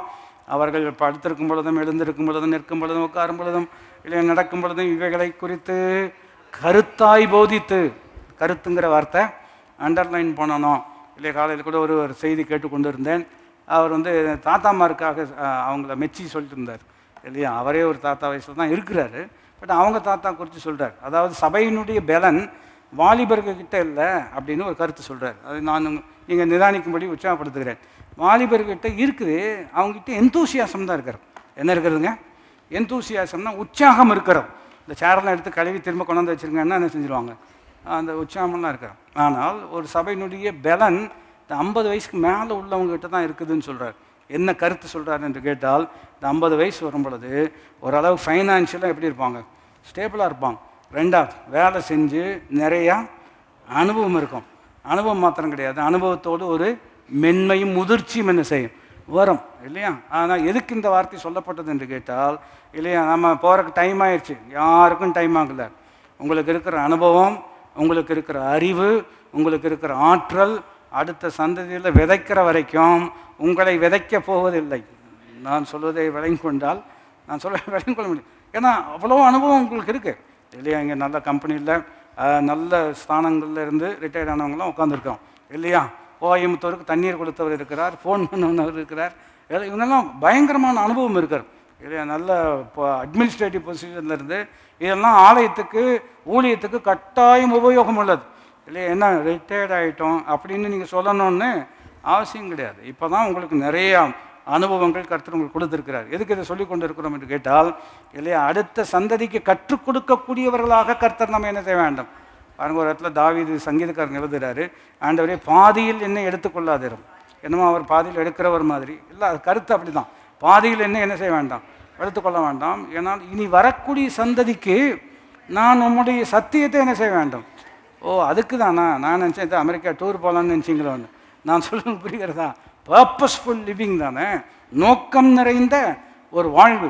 ஆகினால நான் உங்களுக்கு சொல்கிறேன், வாலிபர்களும் தேவை, முதியவர்களும் கட்டாயம் தேவை, அம்மாமார் கட்டாயம் தேவை. சில நேரத்தில் அம்மாமார் ஜோம் பண்ணுற மாதிரி வேறு யாரும் என்ன செய்ய மாட்டாங்க, ஜோம் பண்ண அவங்க பாட்டுக்கு ஒரு இடத்துல உட்காந்து சோத்துறாப்பா அப்படின்ட்டு 2 மணி நேரமும் என்ன செய்வாங்க, ஜோம் பண்ணுவாங்க. அது எப்படி தான் ஜோம் பண்ணுறாங்களோ அது ஒரு பெரிய கிருபை தான் இல்லையா? ஆகினால நல்லா ஜெபிக்கக்கூடிய வயதான மக்கள், அவங்க வயசாகிடுச்சு, சர்ச்சுக்கு வர முடியல, ஒரு காலத்தில் அங்கே இங்கெல்லாம் போய் ஊழியெல்லாம் செஞ்சுருக்குறாங்க, ட்ராக்ஸ் எல்லாம் கொடுத்துருக்குறாங்க, ரொம்ப சந்தோஷம். இன்றைக்கி அதை செய்ய முடியலன்னு என்னால் ஊழியம் செய்ய முடியலன்னு நினைக்கக்கூடாது. நீங்கள் இப்பொழுது செய்யக்கூடிய ஊழியத்தை வேறு யாரும் என்ன செய்ய முடியாது, செய்ய முடியாது. ஆகினால இருக்கிற இடத்துல இருந்தே எத்தனை பேருக்கு ஜெபத்தில் பவுல் சொல்கிறார் இல்லையா, உங்கள் விண்ணப்பங்களினால் எங்களுக்கு உதவி செய்யுங்கள் அப்படி சொல்கிறார். உங்கள் விண்ணப்பங்களினால் காணிக்கை அனுப்புங்கள் அல்ல, அதுவும் அனுப்பணும், அதுவும் ஒரு முறைமை தான். ஆனால் இந்த இடத்துல அவர் சொல்லக்கூடிய விஷயம், உங்கள் விண்ணப்பங்களினால் எங்களுக்கு உதவி செய்யுங்கள். அந்த உதவி எல்லாருமே செய்ய முடியும். இப்போ வளைகுடாவில் போர் நடக்குது, அங்கே இருக்கிறவங்களுக்கு நீங்கள் எப்படிங்க உதவி செய்ய போகிறீங்க, என்ன உதவி செய்ய முடியும் இல்லையா? நாம் செய்யக்கூடிய பெரிய உதவி என்னவென்று கேட்டால், நாம் அவங்களுக்காக ஜெபம் பண்ணுறது இல்லை. சிலர் அதை ரொம்ப அற்பமாக நின்றான், ஜெபம் பண்ணால் தான் சரியாயிருமா? ஜெபம் பண்ணால் தான் சரியாகும். நான் சொல்வதை புரிந்தால் நீங்கள் ஜெயிக்கலாம். ஜெபம் பண்ணால் தான். ஏன்னா மறுபடியும் ஜெபம் பண்ணால் யார்கிட்ட பேசுகிறோம், ட்ரம்ப் ஐயாட்ட பேசுகிறோமா? இல்லை, அவரை ஆளுகை செய்யக்கூடிய ராஜாக்களை தள்ளி, ராஜாக்களின் இருதயங்களை நீர்க்கால்களை போல இல்லையா, தண்ணி ஓட்டிகிட்ருக்கு. ஒரு மம்முட்டி மண் எடுத்து போட்டோம்னா இந்த வயலுக்கு பாயிறது. ஆமாம், ஆண்டவர் கையில் பெரிய மம்முட்டி இருக்கிறது. நான் சொல்ல விலையும் கொள்ள முடிகிறதா? எங்கே வேணாலும் பாய வைக்க முடியும். அப்படிப்பட்டவரோடு பேசக்கூடிய பாக்கியம் உங்களுக்கு இருக்கிறது. அப்படிப்பட்டவர்கிட்ட போய் கெஞ்சி கூத்தாடி இல்லை, அப்பான்னு சொன்னால் அவர் திரும்பி பார்ப்பார். ஏன்னா நீங்கள் அவர் பிள்ளை தானே. நான் சொல்வது எத்தனை பேருக்கு புரிகிறது? அப்போ குறிப்பு கவனிக்க வேண்டும். கற்றுக் கொடுக்கிறவர்களாக இருப்பது ரொம்ப ரொம்ப அவசியம். பைபிள் இங்கே சொல்லியிருக்கிறது பாருங்கள், விழுந்து போகாதபடி. கீழ்ப்படியாமையினால வீழ்ச்சி இருக்கிறது என்று நான் உங்களுக்கு சொல்லிக் கொண்டிருக்கிறேன். அப்போ எந்த வயது மக்களாக இருந்தாலும் விசுவாசம் தான் கற்றுக்கொள்ளணும், அதே சமயத்தில் கற்றும் கொடுக்கணும். கற்றுக் கொடுக்கறதுல பெரிய ஒரு அட்வான்டேஜ் என்ன, ஒரு ஆசீர்வாதம் என்னன்னு சொன்னோம்னா, கற்றுக் கொடுக்கக்கூடியவர்களாக இருப்பீர்கள் என்று சொன்னால் உங்களுக்கு சப்ஜெக்ட் தரவாயிரும். சொல்லுங்கள், உங்களுக்கு என்ன தரவாயிரும்? பார்த்துருக்கீங்களா, அந்த ஃபஸ்ட்டு டைம் ஸ்கூல் டீச்சராக வேலைக்கு வர்றவங்க ஒரு கிளாஸுக்கு போனாங்கன்னா அவங்களுக்கு எல்லாத்துக்குமே தெரிய வருது தான் ஃபஸ்ட் டைம் வராருன்னு. அவனுக்கு பண்ணுற கூத்து இருக்கிறது அல்லவா, நான் சொல்லுறது புரிகிறதா? ஃபஸ்ட் டைம் டீச்சர்னு இவருக்கு நர்வஸ்னஸ் இருக்கிறது, அவங்களுக்கு இன்றைக்கி இவரை ஓட்டணும்னு என்ன செஞ்சுருக்காங்க. ஆனால் இவர் 25 வருஷமாக டீச் பண்ணுறாரு. அவர் உள்ளே வரும்பொழுதே ரொம்ப பவ்யமாக இருப்பாங்க. ஏன்னா இவருக்கு என்ன தெரியும், சப்ஜெக்ட் தெரியும். நீங்கள் ஒரு இடத்துக்கு போகணுன்னா பவ்யம் வந்து விட வேண்டும். நான் சொல்ல வேலை இன்றைக்கி இந்த பிரசங்கர் ஓட்டோட்டுன்னு ஓட்டாமல் விடுறதில்ல. இல்லை நம்ம பேசுகிறத எல்லாம் ஓட வேண்டியதெல்லாம் ஓடும். நான் சொல்கிறத விளங்கி கொள்ள முடிகிறதா? அப்போ குறிப்பு என்னவென்று கேட்டால், உங்களுக்கு சப்ஜெக்ட் என்ன செய்யணும், தரவாக இருக்கணும். அது போக போக கற்றுக் கொடுக்க கடைப்பிடிக்க கீழ்ப்படியாமையினால் விழுந்து போனார்கள். நீங்கள் கீழ்ப்படிதலினால் தான் வெற்றி பெறப் போகிறீர்கள். அதை தான் அடுத்த குறிப்பு நம்ம கவனிக்கிறோம். நாம் இந்த இளைப்பாறுதல் பிரவேசிக்க ஜாக்கிர பி டெலிஜென்ட்னு சொல்கிறார். அதை தான் 3 விஷயங்களை நான் உங்களுக்கு சொல்லும்படியாக விரும்புகிறேன். இந்த இளைப்பாறுதலை பிரவேசிப்பதற்கு நாம் ரொம்ப எப்படி இருக்க வேண்டும், ஜாக்கிரதையாக இருக்கணும்னு சொல்கிறார். ஜாக்கிரதைன்னா என்ன அர்த்தம், டெலிஜென்ஸ்னால் என்ன அர்த்தம் இல்லையா? அதைத்தான் வேதம் எப்படி நமக்கு அதை விளக்குகிறது என்று கேட்டால், ஒரு முக்கியமான விளக்கம் என்னவென்று கேட்டால், பீயிங் டெலிஜென்ட் என்று சொன்னால் பீயிங் வெரி குவிக்னு அர்த்தம். அதாவது ஒரு விஷயத்தை, செய்ய வேண்டிய விஷயத்தை காலதாமதம் இல்லாமல் செய்ய வேண்டிய நேரத்தில் சீக்கிரம் செய்வது. சொல்லுங்கள், செய்ய வேண்டிய நேரத்தில் சீக்கிரம் செய்வது. இப்போ இளைப்பாறுதலில் பிரவேசிப்பதற்கு ஜாக்கிரதையாக இருங்கள் என்று சொன்னோம்னா, எதை செய்யணுமோ அதை செய்வதற்கு எப்படி இருக்கணும், சீக்கிரமாக இருக்கணும். ஜாக்கிரதையாக இருக்கணும்னு சொன்னோம்னா செயல்படுவதில் எப்படி இருக்க வேண்டும், தீவிரம் காட்ட வேண்டும். உதாரணம் சொன்னால் நீங்கள் விளங்கிக் கொள்ளலாம். பாருங்கள், சங்கீதம் 95 இருக்கிறது, பி டெலிஜென்ட் இல்லையா? இளைப்பாறுதலில் பிரவேசிப்பதற்கு நீங்கள் எப்படி இருக்க வேண்டும், ஜாக்கிரதையாக இருக்கணும் அப்படின்னம்னா செயல்பாட்டில் தீவிரம் காமிக்கணும்னு அர்த்தம் இல்லையா? இன்னொரு வசனம் கூட நினைவுக்கு வருகிறோம், நீங்கள் அசதியாயிராமல் அப்படின்னு இருக்கிறது அல்லவா? எபிரேயர் இதை வாசிடுவோம். சங்கீதம் 95 நாம் கவனிப்போம் என்று சொன்னால் 7ஆம் வசனம், அவர் நம்முடைய தேவன், நாம் அவர் மேய்ச்சலின் ஜனங்களும், அவர் கைக்குள்ளான we are the sheep of his pasture இல்லையா? புல்லுள்ள இடங்களில் மேய்த்து அமர்ந்த தண்ணீர். அதே இணைப்பு தான் இருக்கிறது. அப்போ இங்கே தான் சொல்கிறார், ஜாக்கிரதைன்னு சொன்னால் எப்படி இருக்கணும் பாருங்கள். இன்று அவருடைய சத்தத்தை கேட்பீர்களாகில் எப்படி இருக்கிறதுங்க, இன்னைக்கு ஆண்டவர் பேசுகிறாரு அப்படின்னு இருந்தால், அல்லது இந்த பைபிள் ஸ்டடியில், அல்லது நீங்கள் பைபிள் இன்றைக்கி வாசிக்கும் பொழுது ஆண்டவர் உங்களோடு பேசுகிறார் என்று சொன்னால், பாருங்கள், வனாந்தரத்தில் கோபம் ஊட்டினது போதும் சோதனை நாளில் நடந்தது போலவும் உங்கள் இருதயத்தை என்ன செய்ய வேண்டாம். அப்போ இளைப்பாறுதல் அவர்கள் பிரவேசிக்கவில்லை இல்லையா? எவ்வளவோ லட்சக்கணக்கான ஆட்கள் வசனம் கேட்டும் வாக்குத்தத்தம் இருந்தும் கர்த்தர் கண்கூடாக பார்க்கக்கூடிய விதமாக பகலில் மேக ஸ்தம்பமாக இருந்து இரவில் அக்கினி ஸ்தம்பமாக இருந்து ஒவ்வொரு நாளும் அற்புதத்திலேயே வாழ்ந்து அடையாமல் போனவர்கள். அதான் ரொம்ப பரிதாபமான ஒரு சூழ்நிலை. அதை வச்சு தான் இங்கே உதாரணம் சொல்லப்படுகிறோம். என்னவென்று கேட்போம் என்று சொன்னால், பாருங்கள், வனாந்தரத்தில் கோபம் ஊட்டின போதும் சோதனை நாளில் நடந்தது போலவும் உங்கள் இருதயத்தை என்ன செய்ய வேண்டாம், கடினப்படுத்த வேண்டாம்னு சொல்கிறார். அதை கடினப்படுத்துறதுனா என்ன அர்த்தம் அப்படின்னு சொன்னோம்னா, இன்றைக்கி செய்ய வேண்டியதை இன்றைக்கி செய்யாமல் தள்ளி போட்டிங்கனால இருதயம் என்ன ஆயிரும், கடினமாயிரும். நான் சொல்வது நீங்கள் புரிந்து கொண்டிருப்பீர்கள் என்று நம்புகிறேன். இன்றைக்கி செய்ய வேண்டிய, ஆனால் இன்றைக்கு அவருடைய சத்தத்தை கேட்பீர்களாகில், என்றைக்கு கீழ்ப்படிவது, இன்றைக்கு என்ன செய்வது, கீழ்ப்படிவது. இது பழைய உதாரணம், பல முறை உங்களுக்கு நான் சொல்லியிருக்கிறேன். ஒரு மருத்துவர் நம்முடைய ஆலயத்தில் பிரசங்கிக்கும் பொழுது அந்த உதாரணம் சொன்னார். அதுக்கப்புறமும் அந்த உதாரணத்தை பல இடங்களில் நான் கவனித்திருக்கிறேன். ஒரு நியூராலஜிஸ்ட் இருக்கிறாரு, அவர்கிட்ட நீங்கள் போனீங்கனால இல்லையா, அவங்க கையில் சின்ன சுற்றி மாதிரி வச்சுருப்பாங்க, பார்த்துருக்கீங்களா? அதை வச்சுருப்பாங்க. உங்களை சேரில் உட்கார வச்சுட்டு முட்டையில் ஒரு பக்கம் லொட்டுன்னு தட்டுவாங்க, பார்த்துருக்கீங்களா? பார்க்கலன்னா பரவாயில்ல, இன்னொருத்தவங்களுக்கு தட்டுற வரைக்கும் நம்ம பார்த்துக்கலாம், ஒன்றும் பிரச்சனை இல்லை. அப்படி தட்டுவாங்க. தட்டினோடனே கால் ரிஃப்ளெக்ஸ் வரும் இல்லையா, கால் தானாக என்ன செய்யும், உதறும். மருத்துவர் சொன்ன உதாரணம், அப்படி கால் தானாக உதறிச்சு அப்படின்னு சொன்னோம்னா மூளையிலேருந்து தண்டுவலம் வரைக்கும் எந்த விதமான பிரச்சனை இல்லை. பிரசங்கம் இன்றைக்கி கேட்டு இன்றைக்கே கீழ்ப்படிவோம் சொன்னோம்னா நான் சொல்ல விளங்கிக்கொள்ள முடிகிறதா? மருத்துவர் வேறு இருக்கிறாங்க, நான் அவங்க பார்க்கல சரியா. அப்போது தண்டுகளை அதெல்லாம் கரெக்டாக வேலை செய்யுது. தட்டிகிட்டே இருக்கிறாரு, ஒரு ரிஃப்ளெக்ஷன் என்ன செய்கிறதில்ல இல்லையா, வரல. அப்படின்னம்னா எங்கேயோ கோளாறு, நல்லா அடிங்க அப்படிங்கிற மாதிரி இருக்கிறது. நான் சொல்ல புரிகிறதா? அப்போது இன்றைக்கு அவருடைய சத்தத்தை கேட்பீர்களாகில் தள்ளி போட வேண்டாம்னு சொல்கிறார். தள்ளி போட்டோம். இன்னொரு சிம்பிளான ஒரு உதாரணம் இல்லையா, இந்த வெள்ளை ஷர்ட்டு போடுறது பெருசு இல்லை, வெள்ளை சட்டையாகவே வச்சுக்கிறது தான் பெரிய பிரச்சனையாக இருக்கிறது. நான் சொல்லுங்க புரிகிறதா? ஒரு ஊரில் அப்படி தான் ஒரு ஊழியர் மீட்டிங்கில் அந்த பிரசங்கியார் அப்படிப்பட்ட ஒரு கண்ணோட்டம் உள்ளவராக இருக்கிற அப்படின்னால எல்லாரையும் இனிமேல் நீங்கள் வெள்ளை தான் போட வேண்டும் என்று எல்லாரையும் கை தூக்கி ஒப்பு கொடுக்க வச்சுட்டார். அதனால் அவங்களும் 2 நாள் வெள்ளை எல்லாம் போட்டுக்கிறாங்க.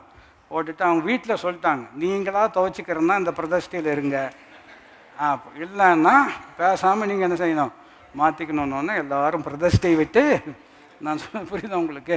குறிப்பு என்னவென்று கேட்டால், வெள்ளை ஷர்ட்டு பெருசு இல்லை, அது ஒரு கரை விழுந்த மாத்திரத்தில் அப்போவே அதை நம்ம கசக்கணும் அப்படின்னு சொன்னால், தண்ணி வச்சு கழுவுவோம் என்று சொன்னால் அநேக நேரங்களில் அது அப்போவே என்ன செஞ்சிடும், போயிடும். அப்புறம் பார்த்துக்கலாம் அப்படின்னு விட்டீங்க அப்படின்னு சொன்னால் அது என்ன ஆயிரும்? அது விசேஷமாக ரசம் சாப்பிடும் பொழுது எக்கனாமிக்ஸ்னு ஒன்று இருக்கிறது, நான் சொல்ல விளங்கிக்கொள்ள முடிகிறது தான். அப்போ மேலே விழுந்துருச்சு அப்படின்னு சொன்னோம்னா அதை உடனே என்ன செய்யணும். அதனால் இந்த பிப்பு மாதிரி கட்டி விட்டுருப்பாங்க, பார்த்துருக்கீங்களா? நாங்கள்லாம் சின்னதாக இருக்கும்போது நீதிமானுடைய வாய் ஜீவ விட்டுருங்க, நான் சொல்ல புரியுது அவங்களுக்கு? எங்களுக்கெல்லாம் பெருசாக பிப்பெல்லாம் கட்டி விட்டுருப்பாங்க, ஞாபகம் வருது எனக்கு இல்லையா? அது அப்படியே அது பாட்டுக்கு என்ன செய்யும். அப்போ குறிப்பு என்ன சொல்ல வரோம், மேலே விழுந்துருச்சுன்னு சொன்னோம்னா அப்போவே அதை என்ன செய்யணும், அதை ரிமூவ் பண்ணிடணும். இல்லைன்னா பிடிச்சிக்கிச்சு அப்படின்னு சொன்னோம்னா அப்புறம் நீங்கள் ரொம்ப தேய்ச்சிங்க அப்படின்னீங்கன்னா, அப்படி பார்த்தீங்கன்னா வெள்ளை ஷர்ட்டில் நீளமாக ஒரு டாட் தெரியும், அது வானம் ஆக்சுவலாக. ஏன்னா அந்த இடத்துல ஓட்டையும் என்ன செஞ்சிடும்.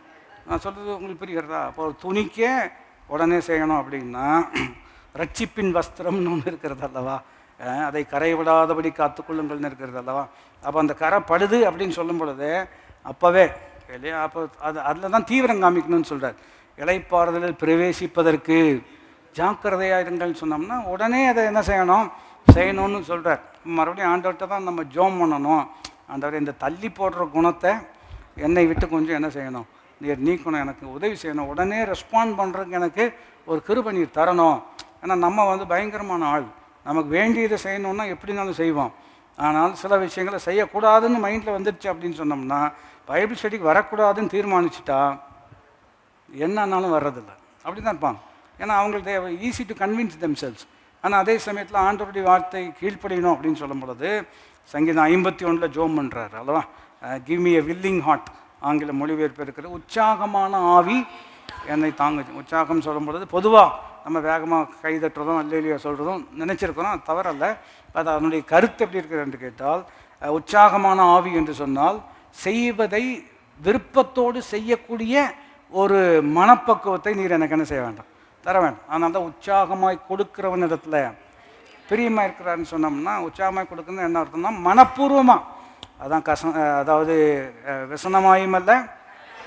அதனால தான் இதே தாவீது 1:4-29 கடந்த 2 வாரங்களில் பல இடங்களில் இதை திரும்ப சொல்லிகிட்டே இருக்கிறோம். இப்படி கொடுக்க மனப்பூர்வமாய் கொடுப்பதற்கு நாங்கள் எம்மாத்திரம் சொல்கிறார். அதாவது கொடுக்கறது பெருசு இல்லை, எங்களுக்கு நீர் கொடுத்து ஏராளம், எங்கள் கையில் இருப்பதெல்லாம் நம்முடைய கையில் இருந்து தான் வந்தது. பெற்றுக்கொள்ளும் போது நாங்கள் நல்லா வேகமாக தான் கை நீட்டினோம், அது இருந்தது. ஆனால் கொடுக்கும் பொழுது அதே வேகத்தோடு கை நீட்டுவதற்கு, எங்கள் குணத்தை மாற்றியதற்கு நாங்கள் எம்மாத்திரம். இது எங்களுக்காக இருக்கக்கூடிய குணமே அல்ல. எத்தனை பேருக்கு நான் சொல்வது புரிந்து கொள்ள முடியும்? ஞாயிற்றுக்கிழமை என்று நினைக்கிறேன், கை ஆண்டவரே தாரும் ஆண்டவரே அப்படின்னா கை நீட்டிடுவோம். ஆனால் அவர் கொடுத்தோன்னா கை மடக்கணும்னா அவ்வளோதான். அதுக்கப்புறம் ஓப்பன் பண்ணுறது ரொம்ப கஷ்டம் இல்லை, நமக்கே மனசு என்ன செய்யாது, வராது. சில நேரங்களில் ரொம்ப போராடி தான் கொடுக்க வேண்டிய. ஆண்டவரே அதையெல்லாம் மாற்றி, ஆண்டவரே உமக்கென்று கொடுக்க, வெறும் பணம் மாத்திரம் அல்ல, நேரம் கொடுக்க இல்லையா, அன்பை கொடுக்க இல்லையா, கீழ்ப்படிதலுக்கு வர எங்களுக்கு அற்புதமான ஒரு மனப்பக்குவத்தை தருவீராக இல்லையா. அதுதான் இங்கே நம்ம வாசிக்கிறோம் 95 8ஆம் வசனம். இன்று அவருடைய சத்தத்தை கேட்பீர்களாகில், வனாந்தரத்தில் கோபம் ஊட்டின போதும் சோதனை நாளில் நடந்தது போலவும் உங்கள் இருதயத்தை என்ன செய்யாதுங்க, கடினப்படுத்தாதீங்கள். அப்போ டோன்ட் ஹார்டன் யுவர் ஹார்ட். அது ஹார்ட்னஸ் எப்போ வருகிறது என்று கேட்டால் பாருங்கள், வென் யூ போஸ்ட்போன் ஒபீடியன்ஸ், கீழ்ப்படிதலை தள்ளிப்படும் பொழுது உங்கள் இருதயம் என்ன செஞ்சிடும்? ரொம்ப பிற்பாடு ஒரு வசனமும் நினைவுக்கு இருக்கிறது. பின்பு அவன் கண்ணீர் விட்டு கவலையோடு தேடியும் மனமாறுதலை காணாமல் போனான் என்று ஏசாவை குறித்து இருக்கிறோம். அதனுடைய கருத்து என்ன வந்து கேட்டால், அதுக்கப்புறம் he wanted to undo the mistake. அவன் செய்த தவறை அதை சரி செய்யும்படியாக கண்ணீர் விட்டு கவலையோடு தேடினும் அந்த வாய்ப்பு அவனுக்கு என்ன செய்யலை. ஏனென்று கேட்டால், ரியலிஸ்டிக்காக சொல்லணும்னா சில வாய்ப்புகள் வரும்போது தான் வரும், அதுக்கப்புறம் வருவதற்கு வாய்ப்பே கிடையாது. அதனால தான் இந்த வில்லிங்னஸ்ங்கிறது ரொம்ப ரொம்ப முக்கியம்.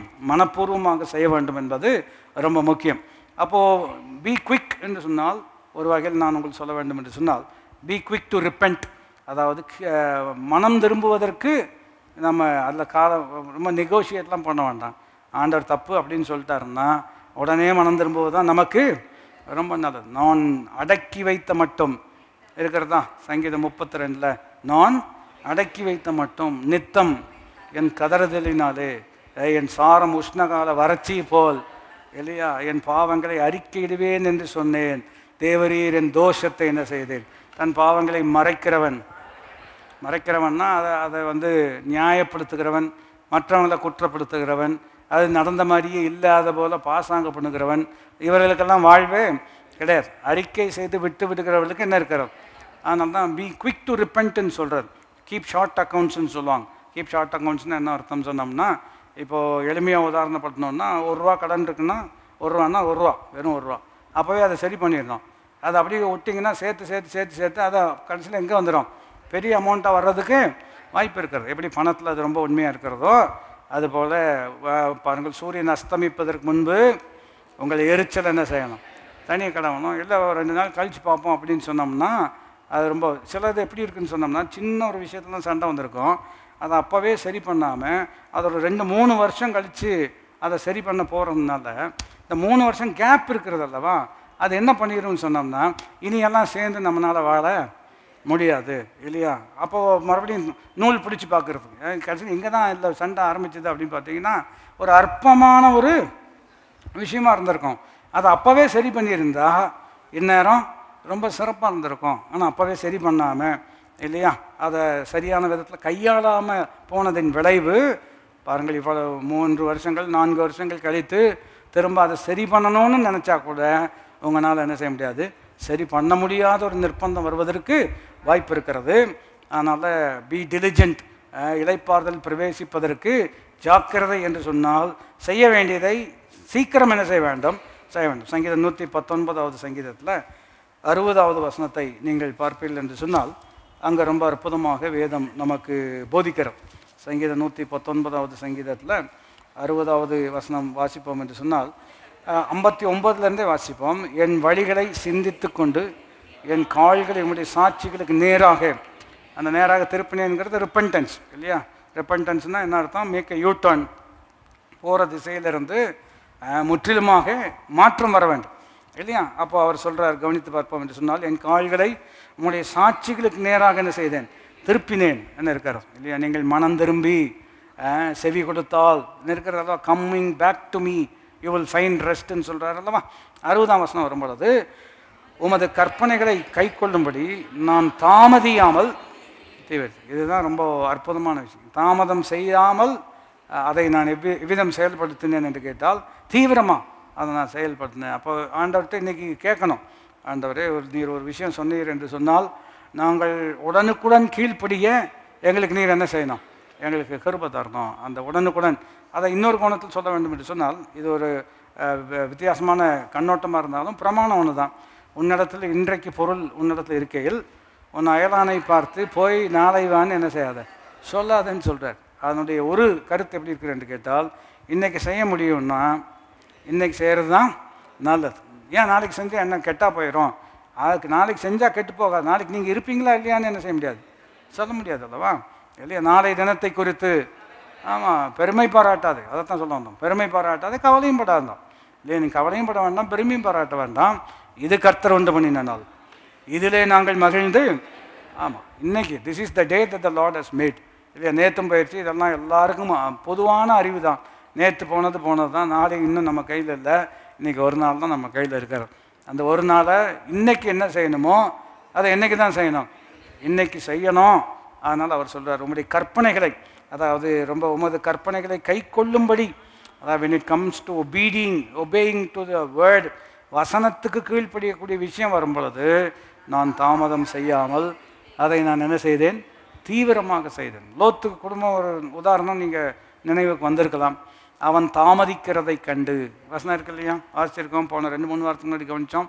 அவன் தாமதிக்கிறதை, அதாவது இந்த பட்டணமே அழிய போகுது, சீக்கிரம் போயா அப்படின்னு சொன்னோம்னா அவர் அப்போ தான் என்ன பண்ணுறாரு, ரொம்ப லேட் பண்ணுறார் இல்லையா. பாருங்கள், பொதுவாக சொல்லுவாங்க இல்லையா, கிளம்பலாம் அப்படின்னா ஃபஸ்ட்டு ஆண்கள் தான் என்ன செஞ்சுருவாங்க, கிளம்பிடுவாங்கன்னு பொதுவான ஒரு கருத்து இருக்கிறது இல்லையா, ஜென்ரலைசேஷன் தான். ஆனால் பொதுவாக லேடிஸ் தான் ரொம்ப லேட் பண்ணுறாங்கன்னு சொல்கிறாங்க. லேட் பண்ணுறாங்கன்னா இவர் வண்டி ஓட்டுறது மாதிரி தான் நினைப்பார். இவங்க திரும்பி இந்த வீட்டுக்கு வந்தால் எல்லாம் கரெக்டாக இருக்கணும் இல்லையா. அதனால் அது நிறைய விஷயம் இவங்க என்ன செய்யணும், யோசிக்கணும். கேஸ் ஆஃப் பண்ணியிருக்கிறா, லைட் ஆஃப் பண்ணியிருக்கிறதா, எல்லாம் இவங்க தானே பார்க்கணும். அவர் வண்டியில் பேன் என்ன செய்வார், அங்கே உட்காந்து அடிச்சுட்டு இருப்பார். வீடுக்கு அது பொறுப்பு, அதை நம்ம புரிஞ்சுக்கிறோம். லோத்து அது என்னன்னு தெரியல, அவர் என்ன பண்ணுறாரு, ரொம்ப தாமதிக்கிறார். இது உயிர் போகிற விஷயம் இல்லையா. இப்போ மறுபடியும் இந்த கான்டெக்ட்டில் கவனிச்சிங்க அப்படின்னா, இந்த பில்டிங்கில் தான் கொண்டு போட போகிறாங்க, போங்கன்னு சொன்னோம்னா கொஞ்சம் வெயிட் பண்ணுங்கள், நான் அதை எங்கே வச்சேன்னு எனக்கே என்ன செய்யலை அப்படின்னு இருந்தால் உங்களுக்கு கோபம் வருமா வராதா, வரும் இல்லையா. அப்போ தூதர்கள் இருக்கிறாங்க, நல்ல வேலை இல்லையா. அதாவது ஒரு பிரசங்கியார் சொன்னது எனக்கு ஞாபகம் இருக்கிறது, you should be thankful that angels don't slap you. நான் சொல்ல வேலையும் கொண்டு முடிக்கிறதா, தூதர்கள் உங்களை அறையாமல் இருப்பதற்காக நீங்கள் என்ன செய்ய வேண்டும். ஏன்னா நம்ம பண்ணுற கூத்துக்கு 2 ரெக்கை வச்சு அடித்தாங்கன்னா அவ்வளோதான். நான் சொல்ல உங்களுக்கு புரிகிறதா, ரொம்ப தாமதிக்கிறார். அப்போ அவர் மேல் வைத்த இரக்கத்தின் நிமித்தம் இல்லையா. நீ லேட் பண்ணால் உனக்கு தானே, லோத்து லேட் பண்ணுறியா, சரி முன்னாடி ப்ராக்கெட்டில் போட்டுட்டு போவோம் லேட்டுன்னு. நான் சொல்ல உங்களுக்கு புரிகிறதா, அப்படின்னு விட்டுருக்கலாமே. உள்ள இரக்கம் தானே, உங்களுக்கும் எனக்கும் இரக்கம் தானே. நாம் நிற்பதும் நிர்மூலமாகாமல் இருப்பது, it's the grace mercy of God. நிறைய விஷயம் நம்ம லேட் பண்ணியிருக்கிறோம். நம்ம வேகத்துக்கு ஆண்டவர் விட்டுருந்தாருன்னு சொன்னோம்னா இன்றைக்கெல்லாம் நம்ம இருந்திருக்கிறதுக்கு வாய்ப்பே கிடையாது. சில நேரங்கள் நம்ம கையை பிடித்து அவனை இழுத்து கொண்டு போய் வெளியிலே விட்டார்கள். எப்படி இருங்க, அவனை இழுத்து கொண்டு போய். நம்ம ஜெபம் ஆண்டவரை அப்படி இழுக்கிற அளவுக்கு நாங்கள் போயிடக்கூடாது இல்லையா. என் ஆடுகள் என் சத்தத்துக்கு செவி கொடுத்து எனக்கு பின் செல்லும் இல்லையா. நான் என் ஆடுகளுக்கு முன் செல்கிறேன், அவைகள் என் சத்தத்துக்கு செவி கொடுத்து எனக்கு பின் சொல்லும் இல்லையா. அப்படின்னு என்ன அர்த்தம், இது தரதரன்னு இழுத்துட்டு போகணுன்னு கிடையாது, பின்னாடி இருந்து சவுக்கு வச்சு அடித்து துரத்தணும்னு கிடையாது. நீர் சொல்லும் அடியேன் என்ன செய்கிறேன், கேட்கிறேன். அந்த ஒரு அற்புதமான ஒரு மனப்பக்குவம் இருக்கும் என்று சொன்னால் இளைப்பாறுதல் நம்முடைய அனுபவமாகத்தான் இருக்கும். எத்தனை பேர் புரிந்தாமே என்று சொல்ல முடியும். இதெல்லாம் இந்த மாதிரி சத்தியங்கள் கேட்கும் பொழுது தான் நம்முடைய செட்டிங்ஸில் கொஞ்சம் மாற்றம் கொண்டு வரணும். நான் சொல்ல எத்தனை பேருக்கு புரிகிறது. இப்போ ஸ்மார்ட் ஃபோன் வச்சுருக்கீங்களவா, நல்ல செட்டிங்ஸ்னே ஒரு விஷயம் இருக்கிறது. அதில் போய் செட் பண்ணிங்கன்னா தான் எல்லாமே என்ன செய்யும், வேலை செய்யும். அது மாதிரி தான் வசனத்தை வச்சு செட் பண்ணணும். இந்த மாதிரி வார்த்தைகள்லாம் கர்த்தர் சொல்லும் பொழுது ஆண்டவரே அப்படிப்பட்ட ஒரு நல்ல மனப்பக்குவத்தை நீர் எனக்கு என்ன செய்ய வேண்டும், தர வேண்டும். கேளுங்கள், கேட்கிற எவனும் பெற்றுக்கொள்கிறான் இல்லையா. ஜெபத்தில் எவைகளை கேட்பீர்களோ பெற்றுக்கொண்டோம் என்று விசுவாசிங்கள், அப்பொழுது அவைகள் உங்களே தான். இப்போ நீங்கள் கேட்குறோம், நம்ம கேட்குறோம் அல்லவா, ஆண்டவரே உடனே செய்வதற்கான ஒரு கிருபை நீர் தரணும், அப்படி கிருபை தந்ததுக்காக நன்றி அப்படின்னு நம்ம ஜெபம் பண்ணுறோம் அல்லவா. ஒரு 2 நாள் கழித்து உங்களுக்கே ஆச்சரியமாக இருக்கும், ஒரு விஷயத்தை கர்த்தர் சொல்லியிருப்பார், உடனே செஞ்சுருப்போம். அப்போ ஒரு உணர்வு கொடுக்குறாரு, ஆனால் நாம் உடனே செஞ்சிட்டோம். இது உண்மையாக நாம தான், இது கர்த்தரால் உண்டாயிருக்கிறது. நம்ம கண்ணுக்கு எப்படி இருக்கிறது, ஏன்னா இவ்வளவு லேஸில் நான் கீழ்ப்படிவேன்னு எனக்கே ஆச்சரியமாக இருக்குது. நான் சொல்லுங்க புரிகிறதா. அப்படி ஒரு மாற்றம் நமக்குள்ள ஆண்டவர் என்ன செய்கிறார், கொண்டு வருகிறார். 2வது, நீங்கள் டூ குவிக், அதாவது டெலிஜென்ஸ் என்று சொன்னால் செய்ய வேண்டியதை உடனே செய்வது. ஒரு உதாரணமும் வாசிச்சிடலாம், இது ரொம்ப சிறப்பான உதாரணங்கள். அப்போஸ்தலர் 2வது அதிகாரத்தில் நீங்கள் கவனிப்பீர்கள் என்று சொன்னால் பேதுரு பிரசங்கம் பண்ணுறார் அல்லவா. பிரசங்கிக்கும் பொழுது அவர்கள் தங்கள் இருதயங்களில் குத்தப்பட்டார்கள். 37ஆம் வசனம். இதை அவர்கள் கேட்ட பொழுது இருதயத்தில் குத்தப்பட்டவர்களாகி பேதுருவையும் மற்ற அப்போஸ்தலரையும் பார்த்து, சகோதரரை நாங்கள், இது யோவானில் இருக்கிறது அல்லவா, அவர்கள் தங்கள் மனசாட்சியினால் கடிந்து கொள்ளப்பட்டு ஒவ்வொருவரும் போய்விட்டார்கள், சிறியோர் முதல் பெரியார். கவனிச்சிருக்கீங்களா அந்த உதாரணம். உங்களில் பாவம் செய்யாதவன் எவனோ அவன் முதல் கல்லை எரியட்டும் சொல்லும் பொழுது அவன் மனசாட்சி குத்துறதுனால ஆண்டவரே நான் பாவம் செஞ்சுட்டேன் என்ன பண்ண சொல்கிறீங்க அப்படின்னு யாருமே கேட்கல. குத்தப்பட்டு அவர்கள் அந்த இடத்த விட்டு என்ன செஞ்சுட்டாங்க, போயிட்டாங்க. இன்னொரு கோணத்தில் சொல்ல வேண்டும் என்று சொன்னால், அங்கே அந்த இடத்துல இருந்தால் மனசாட்சி வாதிக்குதுங்கிறதுனால அந்த இடத்த விட்டு என்ன செஞ்சுருவாங்க. சிலர் வந்து பைபிள் எடுத்தோம்னா பைபிள் ரொம்ப அதை பண்ணாத இதை பண்ணாதேன்னு சொல்லும் அப்படின்னு தெரியும். அவங்க செய்கிறது தப்புன்னு அவங்களுக்கு நல்லாவே தெரியும். அப்புறம் அது வாசித்தா தானே அந்த உணர்வு வருது. அதனால் என்ன செய்ய வேண்டாம், வாசிக்க வேண்டாம். சர்ச்சுக்கு போனால் தானே உணர்வு. ஒருவர் சொன்னது அடிக்கடி எனக்கு நினைவுக்கு வரும். எங்கள் பைபிள் ஸ்டடிக்கு வரலாமில்ல அப்படின்னு சொன்னால் அவர் தெரிஞ்சவர் தான். அதனால் சொல்கிறார், வந்து திருந்திடணும்னு பயமாக இருக்காது தான் வரலன்னாரு. சரி என்னமோ பண்ணுங்க. நான் சொல்லுங்க புரிகிறதா? குறிப்பு என்னவென்று கேட்டால், மனசாட்சினால் கடிந்து கொள்ளப்படுவது ஒரு புறம் இருக்க, ரெஸ்பாண்ட் பண்ணுறது ரொம்ப வித்தியாசம். இங்கேயும் கிருபை தான், தேவனுடைய தயவு இல்லையா? எப்படி இருக்கிறது? 37ஆம் வசனத்தில் நாங்கள் என்ன செய்ய வேண்டும் அவன் சொல்ல, நாங்கள் என்ன செய்ய வேண்டும், என்ன செய்யணும்? 38 பேதுரு அவர்களை நோக்கி நீங்கள் மனம் திரும்பி ஒவ்வொருவரும் பாவ மன்னிப்புக்கென்று இயேசு கிறிஸ்துவின் நாமத்தினால ஞானஸ்நானம் பெற்றுக்கொள்ளுங்கள், அப்பொழுது பரிசுத்த ஆவியின் வரத்தை பெறுவீர்கள் இல்லையா? அப்போ நீங்கள் 41ஆம் வசனம் வாசிப்பீர்கள் என்று சொன்னால், அவனுடைய வார்த்தையை சந்தோஷமாக ஏற்றுக்கொண்டவர்கள் ஞானஸ்நானம் பெற்றார்கள். அன்றைய தினம் இன்றைக்கு அவருடைய சத்தத்தை கேட்பீர்களாக. ஒரு 2 நாள் கழித்து நிதானமாக, இல்லை இன்றைக்கு சத்தத்தை கேட்பீர்களாக. இன்றைக்கி தான் கேட்டாங்க, இன்றைக்கி தான் குத்துச்சு, இன்றைக்கி என்ன பண்ணணும்னு கேட்டாங்க. மனம் திரும்பணும், ஞானஸ்நானம் எடுக்கணும். அன்றைய தினம் அன்னைக்கு அவர்கள் என்ன செய்தார்? இந்த எத்தியோப்பிய மந்திரி அப்படி தானே இல்லையா? ஒருவன் எனக்கு விளக்காவிட்டால் எனக்கு எப்படி புரியும்? விளக்குறாரு, புரியுது. புரிஞ்சோன்னா கேட்குறாரு, ஞானஸ்நானம் எடுப்பதற்கு என்ன தடைன்னு கேட்குறாரு. அப்போது பிலிப்பு சொல்கிறாரு, விசுவாசிக்கிறவனுக்கு எந்த தடையுமே. அப்பொழுது தண்ணீர் உள்ள ஒரு இடத்தண்டை வந்தார்கள். அவன் என்ன செய்தார்? ஞானஸ்நானம் எடுத்துக்கொண்டார் என்று வேதம் நமக்கு சொல்லுகிறார். அப்போது சுவிசேஷம் கேட்டு ரட்சிக்கப்பட்டு மனம் திரும்பி ஞானஸ்நானம் எடுக்கிறதுக்கு எவ்வளோ நேரம் ஆச்சு? ஒரு ஜேர்னி தான் இல்லையா? இவங்களுக்கும் காலையில், உதாரணத்துக்கு காலையில் பிரசங்கம் கேட்குறாங்க. பிரசங்கம் முடியும் பொழுது 3000 பேர் அன்னைக்கு என்ன செஞ்சிட்டாங்க, ஞானஸ்நானம் எடுக்கிறத நம்ம கவனிக்கிறோம். அப்போது சில நேரங்களில் நீங்கள் இன்னும் கொஞ்சம் சத்தியத்தை கேளுங்க, இன்னும் தெளிவடைங்க அப்படின்னு சொல்கிறதுல எந்த விதமான தவறும் இல்லை. ஆனால் தெளிவாக இருக்கிறார்கள் என்று சொன்னால் அவர்களுக்கு தாமதம் பண்ண வேண்டும் என்ற அவசியமும் இல்லை. நான் சொல்வது எத்தனை பேருக்கு புரிந்து கொள்ள முடியும்? அப்போ சொல்கிறாருங்க, அன்றைய தினமே என்ன இருக்கிறது. ரெண்டாவது எப்படி இருக்கிறது என்று கேட்டால் பாருங்கள், டூ யுவர் பெஸ்ட், அதான் பி டிலிஜென்ட் என்று சொல்லும் பொழுது, அதாவது பாருங்கள், இளைப்பாறுதலில் பிரவேசிப்பதற்கு ஜாக்கிரதை என்று இருக்கிறது அல்லவா? ஒன்று, டூ இட் குவிக்லி, எதை செய்யணுமோ அதை எப்படி செய்யணும், சீக்கிரமாக செய்யணும். ரெண்டாவது, செய்யக்கூடிய விஷயத்தை நாம் நம்முடைய சிறந்த முயற்சியை கொடுக்க வேண்டும். சொல்லுங்க, என்ன முயற்சி கொடுக்க வேண்டும்?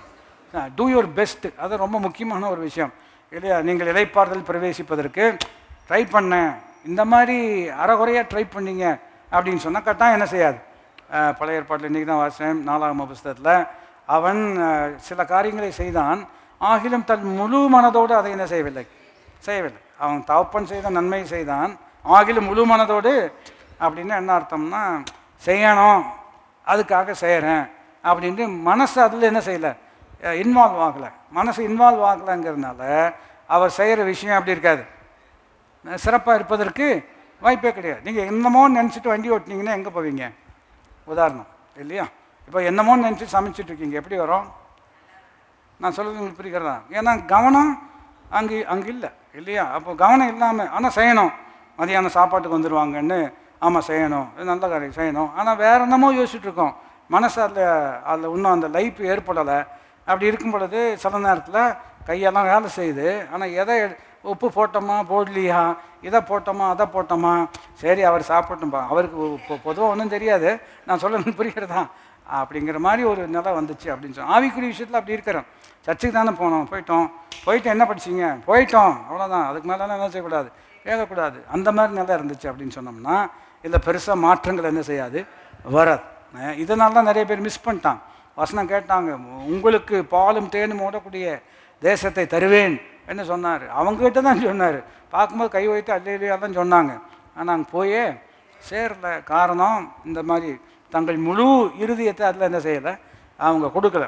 ஆனால் காலை போன்றவர்கள் சொல்லுகிறாங்க அல்லவா, அப்பொழுது இருந்த பலன் எனக்கு இப்பொழுதும் இருக்கிறது. அப்போ எப்படி கான்சன்ட்ரேட்டடாக இருந்தாரோ, எப்படி கருத்தாக இருந்தாரோ, இப்போவும் எப்படி தான் இருக்கிறாரு, கருத்தாக தான் இருக்கிறார். கிருபை தானே, அந்த கிருபை தான் நமக்கும் கட்டாயம் நமக்கு தேவை. அப்போ இங்கே நம்ம கவனிக்கிறோம், டூ யுவர் பெஸ்ட்ன்னு சொல்லும்போது எந்த கண்ணோட்டத்தை நான் முக்கியப்படுத்துகிறேன் என்று கேட்டால், two your best to learn, be quick to repent மனம் திரும்புவதற்கு தீவிரமாக இருங்க. கற்றுக்கொள்வதற்கு உங்கள் முழு பலத்தை என்ன செய்ய வேண்டும், முழு கவனத்தை தருவது ரொம்ப ரொம்ப நல்லது. இப்போ உதாரணத்துக்கு ஒரு பெரிய காலேஜில் படிக்க போகிறாங்க, இங்கேருந்து பல ஆயிரம் மைல் பிரயாணம் பண்ணி பல லட்சங்கள் செலவு பண்ணி அங்கே போய் கிளாஸில் உட்காந்து தூங்குனா நான் சொல்ல விளையும் கொள்ள முடிகிறதா? அப்போ சொல்கிறாங்க இவ்வளோ, அதான் மறுபடியும் பெற்றோர் சொல்கிறத கவனிக்க வேண்டும். எவ்வளோ கஷ்டப்பட்டு ஃபீஸ் கட்டுறோம், நீ என்ன பண்ணிட்டு வர இல்லையா? ஒரு காலத்தில் இந்த மாவு பென்சில் வச்சுருக்கிற காலத்தில் டெய்லி பென்சில் தரணும்.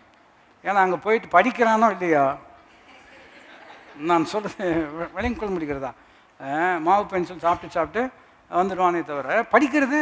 அப்போ சொல்லுவாங்கல்லவா, எவ்வளோ காசு செலவழித்து உனக்கு ஃபீஸ் கட்டி உனக்கு கொண்டு போய் விட்டு உனக்கு காலையில் டிஃபன் ரெடி பண்ணி கொடுத்து இல்லையா, டெய்லி ஒரு பென்சில் இல்லையா கொடுத்து, ஆனால் அந்தளவு எழுதிட்டு வந்தால் பரவாயில்ல இல்லையா?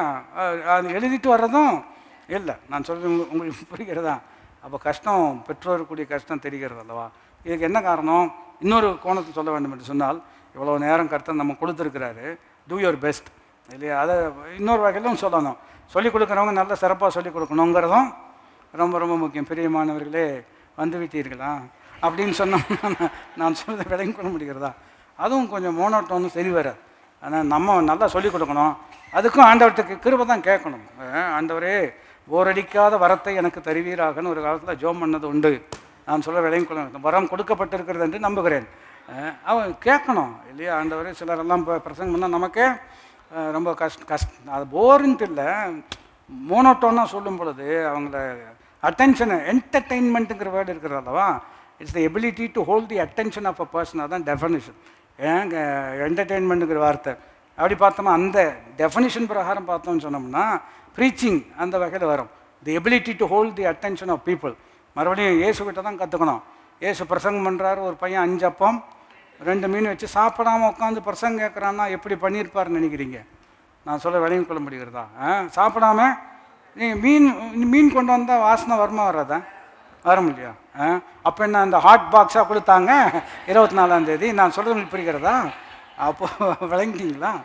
அப்போ என்ன பாக்ஸ் வச்சுருக்கிறானோ தெரியல, அது என்ன மீனோ தெரியல இல்லையா? மத்தி கித்தி கொண்டு வந்திருந்தானா கட்டாயம் என்ன செய்யும்?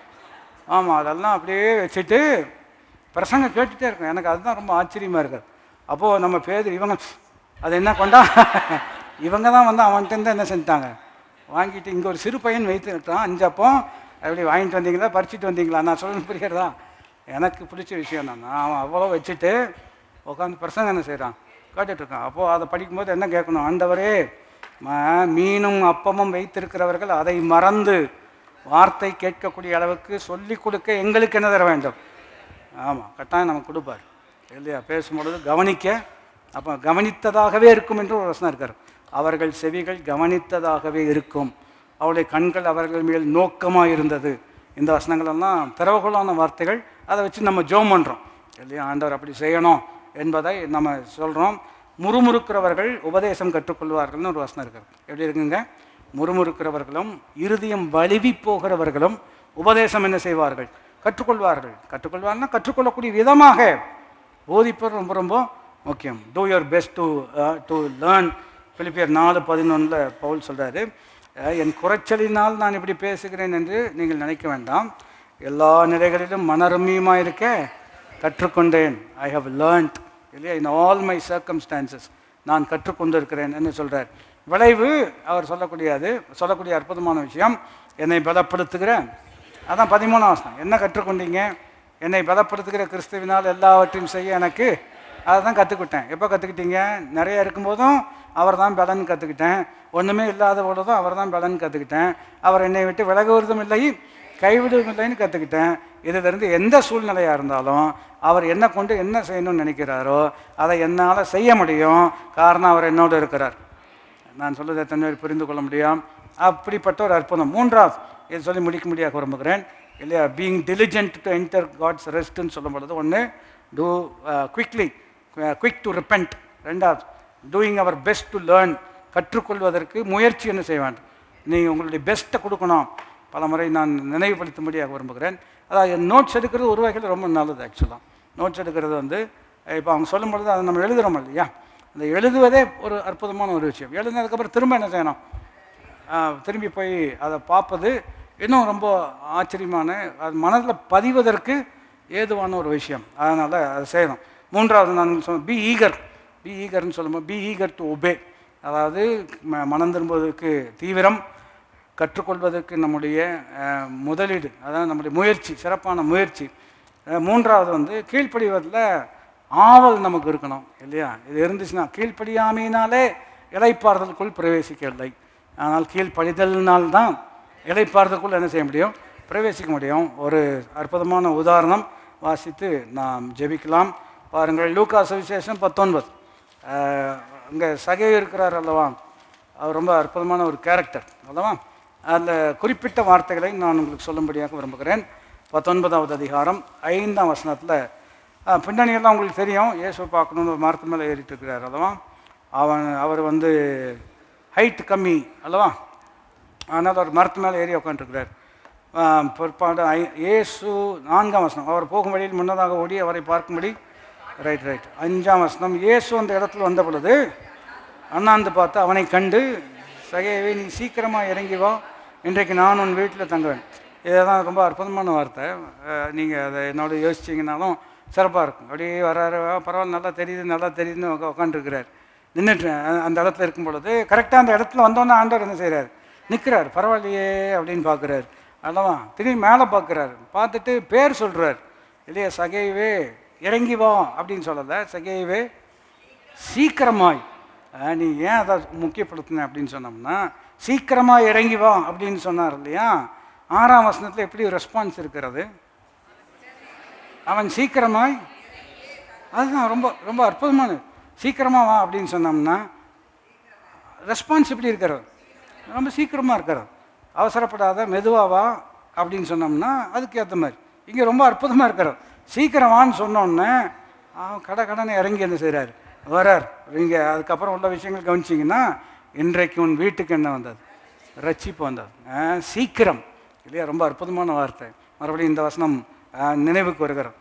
சமாதானத்தின் தேவன் தாமே சாத்தானை சீக்கிரமாய் அந்த வசனம் இருக்கிறது, அந்த வார்த்தை இருக்கிறது. சீக்கிரம்னா எவ்வளோ சீக்கிரம் அப்படின்னு, எவ்வளோ சீக்கிரம் நம்ம புரியுதோ, எவ்வளோ சீக்கிரம் நம்ம கீழ்ப்படுகிறோமோ, அவ்வளோ சீக்கிரம் நம்ம ஜெயிக்கலாம் இல்லையா? இளைப்பாறுதலுக்குள் என்ன செய்ய முடியும்? பிரவேசிக்க முடியும். அப்படிப்பட்ட அற்புதமான கிருபை கர்த்தர் நம்ம எல்லாருக்கும் தருவாராக. எல்லாரும் எளிமை நின்றவர்களாக, தேவனுக்கு முன்பாக நாம் தாழ்த்தினவர்களாக தேவனை நோக்கி பார்க்கக்கூடிய அற்புதமான நேரம். ஆண்டவர் நமக்கு உதவி செய்ய வல்லமுள்ளவராக இருக்கிறார். அவர் தான் நமக்கு பலன் தரணும், அவர் தான் நமக்கு மனம் கொடுக்கணும், இணங்கி போகக்கூடிய கிருபை தரணும். அவருடைய தயவு நமக்கு போதுமானதாக இருக்கிறது. ஆகினால ஆண்டவரே, இளைப்பாறுதல் பிரவேசிப்பதற்கான வாக்கு தத்தமும் இருக்கிறது, வழிமுறையும் இருக்கிறது. ஆண்டவரே, வழி நடத்தக்கூடியவரும் எங்களோடு கூடவே இருக்கிறீர். எங்கள் வாழ்க்கையில் இளைப்பை நீர் மாற்றி அற்புதமான இளைப்பாறுதலை நீர் கொடுத்து, வேதம் சொல்லக்கூடிய நல்வார்த்தையின்படியே புல்லுள்ள இடங்களில் எங்களை மேய்த்து அமர்ந்த தண்ணீர் அண்டை நீர் எங்களை அமரப்பண்ணக்கூடிய அற்புதமான தேவனாக இருப்பதற்காக நன்றி. எங்கள் சூழ்நிலையில், உலகத்தில் இருக்கக்கூடிய பலவிதமான பதட்டமான நிலையில் எங்கள் ஆத்மாவில் நீர் கிருபை செய்வதற்காக நாங்கள் உமக்கு நன்றி செலுத்துகிறோம் என்று சொல்லி தேவ கிருபைக்காக கரம் உயர்த்தி நாம் ஆண்டவரை நோக்கி பார்ப்போம். தம் கிருபை பேரிதல்லோ என் ஜீவனிலும் அதே மட்டும் காத்தருளே. இன்னும் தேவை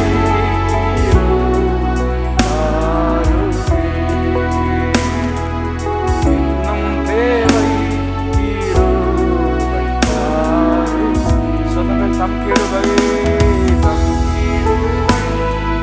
பேரிதல்லோ என் ஜீவனிலும் அதே மட்டும் காத்தருளே. இன்னும் தேவை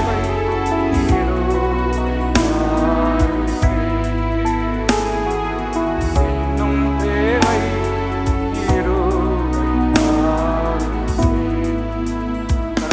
நல்ல ஆண்டவரே, உம்முடைய பாதம் நாங்கள் பணிகிறோம். இளைப்பாறுதலுக்கான வாக்குத்தத்தம் இன்னமும் வைக்கப்பட்டிருப்பதற்காக நன்றி. இன்றைக்கும் அழைப்பு இருக்கிறது. வருத்தப்பட்டு பாரம் சுமக்கிறவர்களே என்னிடத்தில் வாருங்கள், நான் உங்களுக்கு இளைப்பாறுதல் தருவேன் என்று சொல்லியிருக்கிறீர். அதில் நாங்கள் பிரவேசிக்க ஆண்டவரே தீவிரம் காட்டு, ஆவலோடு செயல்பட, எங்கள் சிறந்ததை நாங்கள் கொடுத்து செயல்பட எங்கள் எல்லாருக்கும் அனுக்கிரகம் தருவதற்காக நன்றி. நின்று கொண்டிருக்கிற ஒவ்வொருவரும் உங்களுடைய இளைப்பாறுதலை அனுபவிக்கக்கூடியவர்களாக, மற்றவர்களுக்கு அறிவிக்கக்கூடியவர்களாக எங்களை மாற்றி ஆசீர்வதியும். கிருபை பெருகட்டும். இயேசுவின் நாமத்தில் கேட்கிறோம் எங்களுடைய நல்ல பிதாவே. நம்முடைய கர்த்தராகிய இயேசு கிறிஸ்துவினுடைய கிருபையும் பிதாவாகிய தேவனுடைய அன்பும் பரிசுத்த ஆவியானவருடைய ஐக்கியம் நம் அனைவரோடு கூட என்றென்றைக்கும் இருப்பதாக. ஆமென். கர்த்தர் உங்களை ஆசீர்வதிப்பார்கள். God bless you.